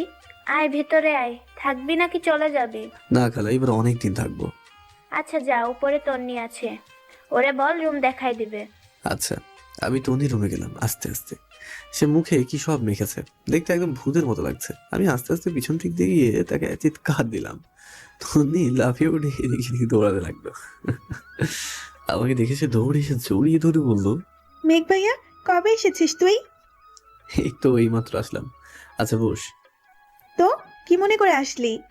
বলবো বলবো, আগে আমাকে আবার রুমটা দেখা, ফ্রেশ হই, তারপর তো খুব খিদাও লেগেছে আবার। আচ্ছা চল, আমি রুম দেখিয়ে দিচ্ছি। তন্নি আমাকে রুমে নিয়ে গেল। বলি, তন্নি আর তানিম দুই ভাই বোন, মানে আমার খালাতো ভাই। তানিম ভাইয়া বড়, উনি লন্ডনে থাকতেন, এখন থেকে স্পেনে শিফট হয়েছেন। তন্নি ছোট, জান্নাতে সমবয়সী, একই ক্লাসেই পড়ে। মেয়েটা আমাকে পেলে নিজের ভাইয়ের কথা ভুলেই যায়। এই নিয়ে তানিম ভাইয়ার অনেক আক্ষেপ। তন্নি আমাকে তার বড় ভাই মনে করে, খুব দুষ্টু কিন্তু খুব ভালো। আমি ফ্রেশ হয়ে নিচে গেলাম খেতে। টেবিলে দেখি তন্নি খাবার নিয়েই বসে আছে। আমাকে দেখিয়ে বলতো, ভাইয়া তাড়াতাড়ি খেতে আয়। খালা বললো, কিরে এত তাড়া করছিস কেন? আম্মু, আমার ভাইয়ের কাছ থেকে অনেক কিছু জানার আছে, তাই। তুই পারিসও বটে, মেঘ খেয়ে নে। আমি আর তন্নি খাবার খেয়ে ছাদে গেলাম। তন্নি জানে আমার ছাদে যাওয়া মানে মন খারাপ হবে। দিনের বেলায় ছাদে যাই তখন তখন আমার মন ভালো থাকে না। তন্নি এটাও জানে আমি ছাদে উঠলে কফি খাই, তাই সে কফি বানিয়ে আনলো। তাদের ছাদে বসার জন্য আলাদা জায়গা আছে, তাহলে সেখানে বসলাম। তন্নি এক চামচ কফি খেয়ে আমাকে বললো, ভাইয়া কি হয়েছে আমাকে বল, কেন এত মন খারাপ তোর? আমি তন্নিকে সব বললাম। হাজার হলেও বোন, আমার কথা শুনে তার রাগ উঠল। সাথে সাথে সে মায়াকে আজে বাজে কথা বলা শুরু করে দিল। ভাগ্যিস সে সামনে পাইনি, না হলে খবর করে ছাড়তো নিশ্চিত। আমি কোনো রকম তন্নিকে শান্ত করে বললাম, আরে আরে রাগ করার কি আছে? কি আছে মানে? তোকে অপমান করার সে কে? আজ পর্যন্ত তোর আব্বু তোকে কিছু বলেনি, আর ওই মেয়েটা বলার সাহস কি করে পায়? ওকে ভালোবাসি তাই। কিন্তু ভাইয়া, ও তোর ভালোবাসা বোঝে না। আরে পাগলি, বোঝে, সব বোঝে। আমি জানি সে ভালোবাসে, কিন্তু ওই যে মেয়েদের বুক ফাটে তবু মুখ ফোটে না। কেন ভাইয়া? জানি না। তন্নির সাথে কথা বলছি, এমন সময় দেখি মেঘার কল। আমি কলটা ধরতেই মেঘা বলল, মেঘ, তুমি কোথায়? আজকে তোমাকে ক্যাম্পাসে দেখলাম না। জি আমি একটু বাইরে আছি। ম্যামের ব্যবহারে বেশি কষ্ট পেয়েছো? না ওয়েট ওয়েট, আপনি কিভাবে জানেন এসব? আমি আগেই বলেছিলাম আপনার সব খবর আমি রাখি। কেমন যেন একটা সন্দেহ হলো, এটা আমাকে যাচাই বাছাই করতেই হবে। কি করেন আর কোথায় আপনি? সরি, বলা যাবে না। ও আচ্ছা, ভালো, আচ্ছা আমি রাখি, আল্লাহ হাফেজ। মেঘা ফোনটা কেটে দিল। তন্নি জিজ্ঞাসা করলো, ভাইয়া কে কল দিছে? আমি তন্নিকে মেঘার ব্যাপারে সবকিছু বললাম। তন্নি শুনে বলল, ভাইয়া ডাল মে কুছ কালা হে। বোন কুছ নেই, বহুত কালা হ্যাঁ। আমাদের দুজনে মিলে এটা সমাধান করতে হবে, কিন্তু কেউ যেন না জানে, ওকে? ওকে। হঠাৎ করে রাফি কল দিল। আমি কলটা রিসিভ করতে রাফি জিজ্ঞাসা করলো, আব্দুল্লাহ কই তুই? তোর সাথে আড্ডা দেওয়ার জন্য সবাই বসে আছি। না দোস্ত, আমি অনেক দূরে আছি। কি বলিস? কোথায় তুই? আছি একটা জায়গায়। বল। চিন্তা করিস না, তাড়াতাড়ি চলে আসবো। হুম। আমি ফোনটা কেটে দিলাম। কেমন জানি এইখানেও একটু গড়বড় মনে হচ্ছে। রাফির কথার মাঝে পরিবর্তন লক্ষ্য করতে পারলাম। আমি ইরাকে কল দিলাম। ইরা ফোন ধরতেই আমি ওকে সব প্ল্যান বুঝিয়ে দিলাম। এরপর মোবাইল থেকে সিমটা খুলে রাখলাম যাতে কেউ কন্ট্যাক্ট না করতে পারে। আর মেঘাকে মেসেজ দিয়ে নতুন সিমের নাম্বারটা দিলাম যাতে প্ল্যান সাকসেসফুল হয়। তারপর আমি একটু ঘুমানোর চেষ্টা করলাম, কিন্তু না, সম্ভব হয়নি। যদি প্ল্যান মোতাবেক না হয় তাহলে কি হবে? না, আমি শিওর হব। 2 দিন কাটিয়ে দিলাম। ইরা আমাকে কোনো খবরই দিল না। সন্ধ্যার সময় আমি আর তন্নি ছাদে বসে বসে কফি খাচ্ছি। এমন সময় রাফির নাম্বার থেকে কল আসলো। আমি ফোন ধরতেই রাফি বলল, কি রে, তোর পুরোনো সিমটা বন্ধ নাকি যে তুই নতুন সিম চালাচ্ছিস? হ্যাঁ দোস্ত, কিন্তু এই নাম্বার কিভাবে পেলি? না মানে আন্টি থেকে নিয়েছিলাম। ও ভালো। কি খবর তোর? ভালো না রে। কেন? মায়া ম্যাডাম প্রতিদিন তোর কথা জিজ্ঞেস করে আর মাথা খেয়ে ফেলে। আচ্ছা কোথায় তুই, আমাকে বল। না দোস্ত, এটা বলা যাবে না। আচ্ছা, আমাদের পরীক্ষা তো সামনের মাসেই, একেবারে তখন দেখা হবে। কি বলিস তুই? তোর ছাড়া কেমন কেমন লাগে। চল আয় তাড়াতাড়ি। না রে দোস্ত, আমি আর যাবো না। কোনো মতো পরীক্ষা দিয়ে বাইরের দেশে চলে যাব। কেন মামা? আর মায়া? সে নিজের মতো খুশিতে থাকুক, তাতে আমার কি। হুম। আচ্ছা মামা, রাখি রে, পরে কথা হবে, বাই। আমি ফোনটা রেখে দিলাম। যেমন ভাবলাম ঠিক তেমনই হলো। রাফির কল কাটার সাথে সাথেই মেঘার কল আসলো। আমাকে কল দেওয়ার সাথে সাথে বলল, মেঘ, তোমাকে কয়দিন দেখা যায় না কেন? কোথায় তুমি? ম্যামের উপর এত রাগ করে আছো? কেন? রাগ কি শুধু সে করতে পারে? আমরা কি মানুষ না? আমাদের কি রাগ নেই? কিন্তু তোমাকে না দেখলে আমার দিন কাটে না। প্লিজ ফিরে এসো। দেশ ছেড়ে কখন যাবেন? না বলে কি ভালো না? বললে যেতে পারবো না। আচ্ছা রাখি, পরে কথা হবে। আচ্ছা, এই শোনো। জি বলো। কবে ফিরবে? জানি না। পরীক্ষা? সেটা দেবো। আচ্ছা রাখি। কলটা কেটে দিলাম। সে আবার কল দিল। আমি কল রিসিভ করতে, সে বলল, আমাকে তুমি করে বলছো? কই না তো। জি বলো। আরে না, আমি জি বলেন বলছিলাম। ও আচ্ছা, রাখি। আচ্ছা, তুমি আমাকে দেখে বললো, ভাইয়া তোরে অস্কার দেওয়া দরকার, কি সুন্দর ড্রামা করলি। হুম এখন কি বুঝলি? আমি শিওর। শুধু রাফির বিষয়টা জানা হলো না। দেখতে দেখতে পুরো 1 সপ্তাহ কেটে গেছে। এবার ধামাকা করার সময় হয়ে গেছে। ইরার থেকে যা জানা জেনে নিয়েছি, আর আমার ধারণাই সত্যি হলো। এইবার দেখি মায়া কিভাবে আমার হাত থেকে বাঁচে। আমি তন্দিকে নিয়ে ফেসবুকে একটা ছবি আপলোড করলাম আর ক্যাপশনে দিলাম, আমার হবু বউ। ঘন্টা কয়েকের মধ্যেই বন্ধুরা কংগ্রাচুলেশন জানানো শুরু করলো। কিন্তু রাফি রিয়াদরা বাদে তারা কমেন্ট না করে আমাকে মেসেজ দিল। রিয়াদের সবাইকে বললাম কথা সত্যি। রাফি আমাকে মেসেজ দিয়ে বলল, কি রে মেঘ, এসব কি? তুই না মায়া ম্যামকে ভালোবাসতি, তাইলে? কেন? মেয়ের অভাব পড়েছে নাকি? আর মায়া মায়া করিস না তো, ওনাকে আমি হেইট করি। কি বলছিস তুই এসব? হ্যাঁ। মেঘ, তুই কিন্তু ম্যামকে সত্যি সত্যি ভালোবেসেছিলি। এখনো কোথায় সেই ভালোবাসা? না রে, সব শেষ হয়ে গেছে। এখন আমি শুধু আমার হবু বউকে নিয়েই থাকবো। মেয়েটা কে? কি নাম তার? বাসা কোথায়? সরি রে, বলা যাবে না, রাখি। আমি ফোনটা কেটে দিলাম। সাথে সাথে মায়া ম্যাডামের কল রিসিভ করতেই ম্যাম বলে উঠলো, কুত্তা, জীবনে তোর মতো লুচ্চা আমি আর একটা দেখিনি। ছি, আমাকে ভালোবাসিস বলে এখন অন্য মেয়েকে বিয়ে করতে যাচ্ছি। সত্যি আজকে আমি তোকে চিনতে পারলাম। তোরে বিশ্বাস করা আমার ভুল। কে বলেছে বিশ্বাস করতে? আর আপনি কোথায় বা আমাকে বিশ্বাস করেন যে আমি আপনাকে বিশ্বাস করব? আর আপনি আমার লাইফে কেউ না, নোবডি। কি? আমি এখন নোবডি? হ্যাঁ। তোরে আমি সামনে পেলে দেখবি? কিচ্ছুই করতে পারবেন না, রাখেন এখন।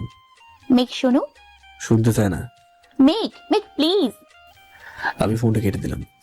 এবার উনিও বুঝুক আপন মানুষকে কষ্ট দিলে কেমনটা লাগে। ফোনটা রেখে আরেক কাপ কফি খেলাম। তারপর রুমে এসে পড়তে বসলাম। সামনে তোমার পরীক্ষা। পড়া শেষ করে উঠেই দেখি মেঘার কল এসেছে অনেকগুলো। মোবাইলটা সাইলেন্ট ছিল তাই বুঝতে পারিনি। আমি কলটা ব্যাক করলাম। সাথে সাথেই সে কলটা ধরলো আর বলল, কোথায় ছিলে? কতক্ষণ ধরে কল দিচ্ছি। পড়ছিলাম।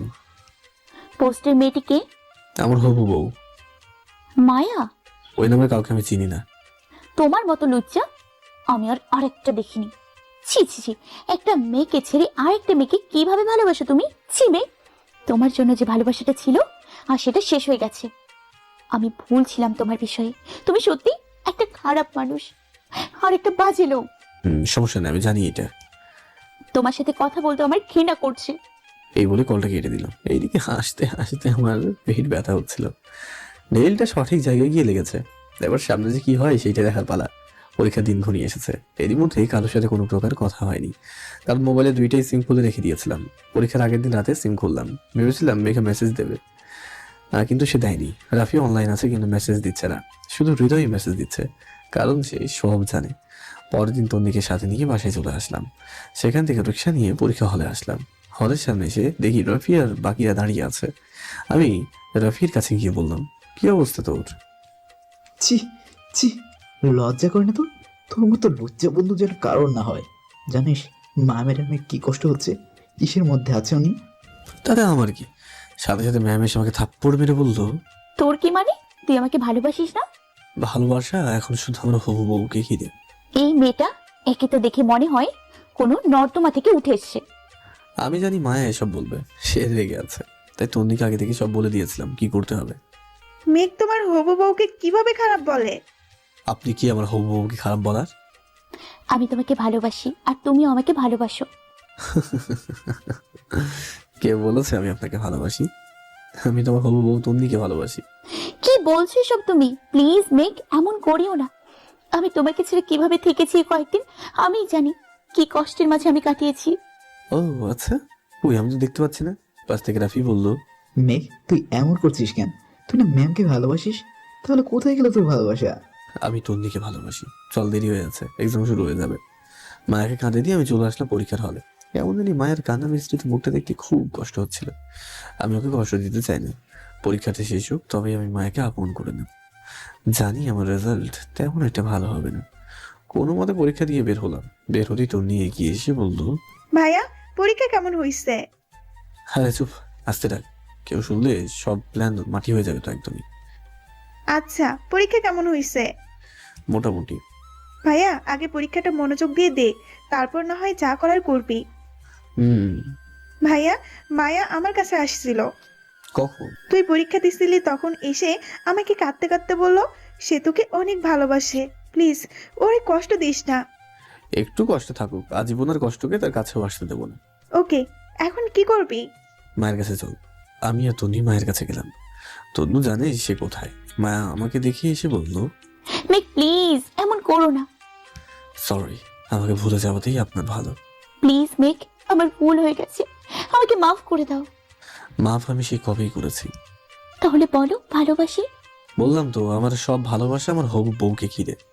মেঘ প্লিজ। সরি, আমি চলে আসলাম।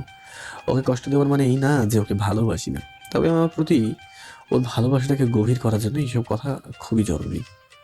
এইভাবে প্রায় পরীক্ষায় সে আমার জন্য অপেক্ষা করতো। ওর মায়াবী চেহারাটা আমাকে খুব কষ্ট দিত। ওকে কাঁদতে দেখে নিজের বুকটা দুমড়ে মুচড়ে উঠতো। তার ভালোবাসার গভীরতাটাকে খুব করে উপলব্ধি করতে পারছি আমি। পরীক্ষা শেষে শুধু একটি কথাই বলতো, মেঘ সত্যি ভালোবাসো আমায়? আমি চুপচাপ চলে আসতাম। পরীক্ষার প্রথম দিকেই তন্নিকে নিয়ে আসতাম। শেষ কয়েকটা পরীক্ষায় ওকে নিয়ে আসিনি। বাসায় বসে আছি, কালকে পরীক্ষা শেষ হবে। আর মায়াকেও আমি আমার মনের কথা বলে দেবো। জান্নাত এসে বলল, ভাইয়া তুই কাজটা ঠিক করিসনি। কি বোন? তোর অধিকার নেই একটা মেয়ের ভালোবাসা নিয়ে খেলার। আর আমি তো মেঘা, সরি, মায়ের সাথে একটু। চুপ কর তুই। আজ যদি তোর মতো কেউ আমাকেও করতো তখন, যদি আমার ভালোবাসার মানুষটি আমার সাথে এমন করতো তখন। সরি বোন, আমি কালকে সবকিছু ঠিক করে দেবো। কাল যেন আমি ভাবিকে বাসায় দেখি, আর না হলে আমি আর কোনো দিন তোর সাথে কথা বলবো না। বোন, এইটাই শেষ কথা।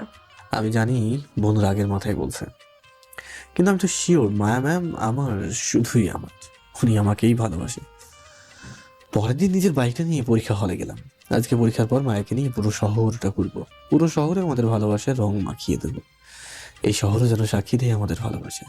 বুক কাঁপছে। পরীক্ষার হলে কিভাবে পরীক্ষা দিয়েছি জানি না। তাড়াতাড়ি হল থেকে বেরিয়ে প্রতিদিন সেই জায়গায় গেলাম যেখানে মায়া দাঁড়িয়ে থাকে। কিন্তু সেখানে গিয়ে আমি অবাক হলাম, মায়া নেই। মনে হলো সে রেস্টুরেন্ট গেছে। তাই রেস্টুরেন্টে গেলাম খুঁজতে, কিন্তু পাইনি। ভয় হতে লাগলো। সবার আগে পরীক্ষার হল থেকে বের হয়েছিলাম। আশেপাশে প্রতিটা জায়গা খুঁজলাম, কিন্তু না, কোথাও মায়াকে খুঁজে পাইনি। তাহলে সে কোথায়? ফোন দিচ্ছি কিন্তু কল যাচ্ছে না। আমার ভয় হতে থাকলো। পাগল প্রায় আমি। আমাকে এদিক ওদিক ছোটাছুটি করতে দেখে রাফি বলল, মেঘ কি হয়েছে? দোস্ত, মায়া ম্যামকে দেখছি না, সে কোথায়? সে নেই, আসবে না। আর তুই এত ধরে উতলে পড়ছে কেন? তুই তো ম্যামকে ভালোবাসিস না। রাফি চুপ কর। যে মেয়েটা তোকে সেই ইন্টার থেকে ভালোবেসে আসছে, যে মেয়েটা তোর জন্য বাইরে দেশে না গিয়ে এখানে থেকে পড়ালেখা করছে তোর জন্য, হ্যাঁ তোর জন্য। তোর জন্য সে দামি দামি কলেজে থেকে এই কলেজে এসেছে তোর জন্য। তোর ভালোবাসা পাওয়ার জন্য সে কলেজে শিক্ষকতা করছে। তোকে ভালোবেসে বলে সে তোর দেওয়া হাজারো কষ্ট সহ্য করেছে, কিন্তু সবশেষে সে কি পেল? কষ্ট আর কষ্ট। কি বলছিস এসব? মায়া ম্যামকে তো আমি প্রথমবার এই কলেজেই দেখেছি। না, মাকে জানিস? মেঘা চৌধুরী। হ্যাঁ, যে মেঘা তোকে কল করে ভালোবাসি ভালোবাসি বলতো। আমার কাজিন, যাকে তুই ক্লাস 10-এ থাকতে প্রপোজ করেছিলি। ওই সময় তুই আবেগে বসে ওকে প্রপোজ করেছিলি, আর তোর সেই প্রপোজালটাকে সে সত্যি মনে করে তোকে ভালোবাসতে শুরু করেছিল। সে সিনিয়র বলে তোকে ভালোবাসি কথাটা বলতে লজ্জা পাচ্ছিল বলেই আমি আর মেঘা, মানে তোর মায়া ম্যাম, প্ল্যান করি এসব। তার মানে এইটাই সেই মেঘা? হ্যাঁ দোস্ত, বিশ্বাস করো, আমি এতদিন যা করেছি সব ওকে নিজের করে নেওয়ার জন্য। আমি শুধু নাটক করেছি। তন্নি আমার খালাতো বোন। কি বলিস? হ্যাঁ, আমি মায়া ম্যামকে আমার ভালোবাসার গভীরতা বোঝানোর জন্য এসব করেছি। কিন্তু তুই জানিস না, মায়া তোর প্রেমের গভীরতা এতটা ডুবে গেছে যে তোকে ছাড়া সে কিছুই কল্পনা করতে পারে না। প্লিজ রাফি বল, মায়া এখন কোথায়? সে নাই, সে চলে গেছে। আরে মজা না করে বল না, সে কোথায়? সত্যি বলতেছি, সে চলে গেছে এয়ারপোর্টে। এতদিন তোকে ভালোবাসে বলে সে স্পেনে না গিয়ে এখানে ছিল। আজ যখন তোকে সে তার ভালোবাসাটা উপলব্ধি করাতে পারলো না, তার দেশে থাকার মায়াটাও নাই, তাই সে কাল এসে তোকে বলতে চেয়েছিল সে আজ দেশ ছেড়ে তার বাবার কাছে চলে যাবে। কিন্তু তুই তো ওর একটা কথাও শুনতি না। কথাগুলো শুনে পায়ের তলার মাটি সরে গেল। পাগলিটাকে এত কষ্ট দেওয়া উচিত হয়নি। চোখ দিয়ে অশ্রু পড়তে লাগলো। আমি রাফিকে বললাম, ভাই ওর ফ্লাইট কয়টায়?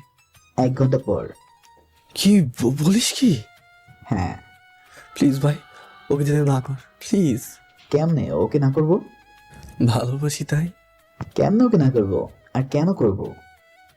তাহলে ওকে তুই নিজে গিয়ে আটকা। তোর জন্য আবার বোনটা কষ্টের মাঝে ছিল, জানিস তুই? তোর জন্য সে কি পরিমাণ কান্না করেছে, তুই কি দেখেছিস?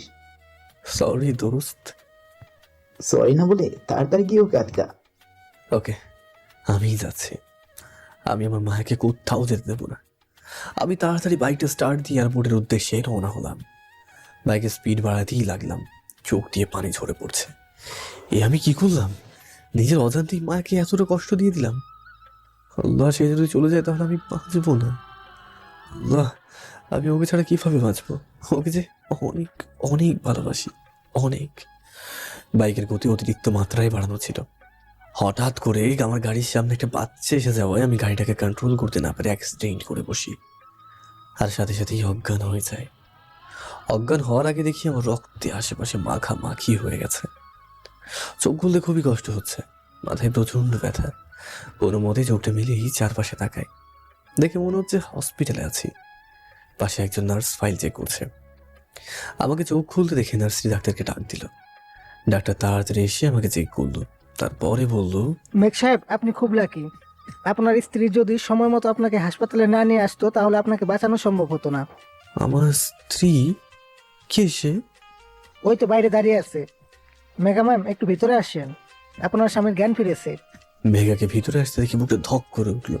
তার মানে মেঘাই আমাকে বাঁচিয়েছে। কিন্তু সে তো এয়ারপোর্টে ছিল। মেঘা আমার কাছে এসে বলল, এত পাগলামি করো কেন? যদি সময় মতো না আসতাম তাহলে আজকে তোমাকে। এই বলেই সে কাঁদতে লাগলো।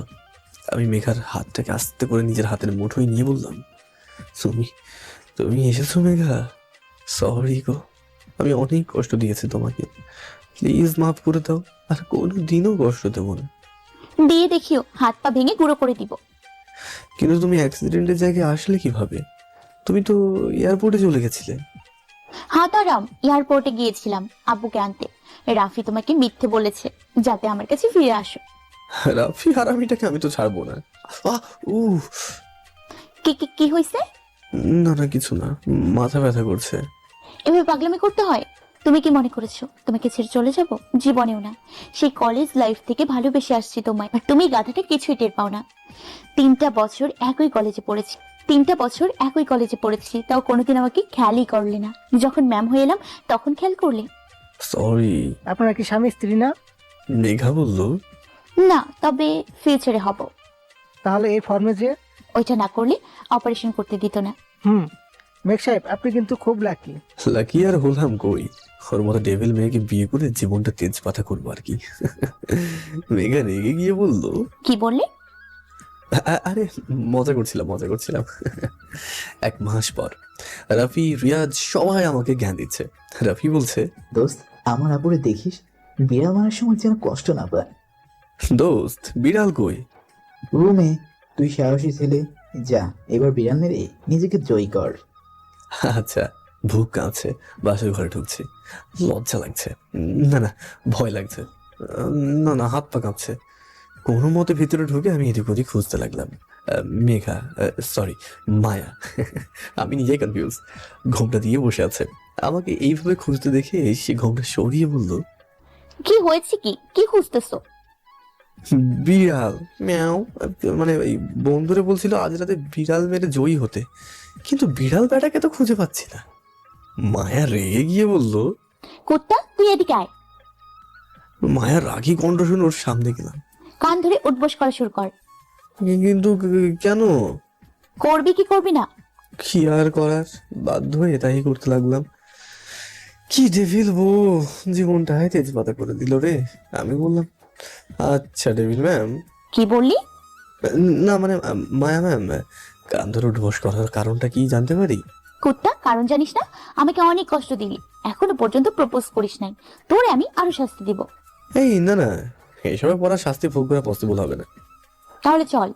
কোথায়? ছাদে। আচ্ছা চলো। আমাকে কোলে করে নিয়ে যাও।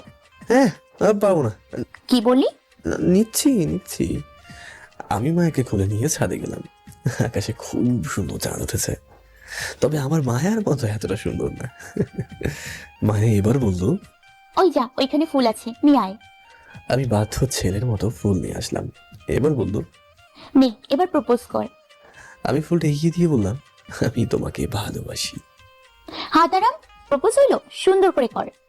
এবার আমি হাঁটু গেড়ে বসে বললাম, আকাশ তারা চন্দ্র বাতাস আজকে সবাইকে সাক্ষী করে বলছি, ভালোবাসি মায়া, তোমাকেই ভালোবাসি।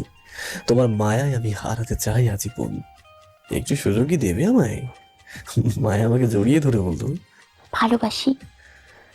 আমিও। কি? ভালোবাসি, আমিও অনেক ভালোবাসি। ছেড়ে যাবে না তো? তোমার মায়ে করেছে মায়াবতী, ছেড়ে যাওয়ার তো কোনো প্রশ্নই নেই। পাগল। তোমার এখন থেকে শুধু আমার শাসন চলবে। যথাজ্ঞা মহারানী। ফাজিল। আবার ডেভিল ম্যাডামের ফাজিল স্টুডেন্ট আমি। এইভাবেই বাঁচতে চাই আজীবন হাত ধরে। বেঁচে থাকুক ভালোবাসা, বেঁচে থাকুক আজীবন।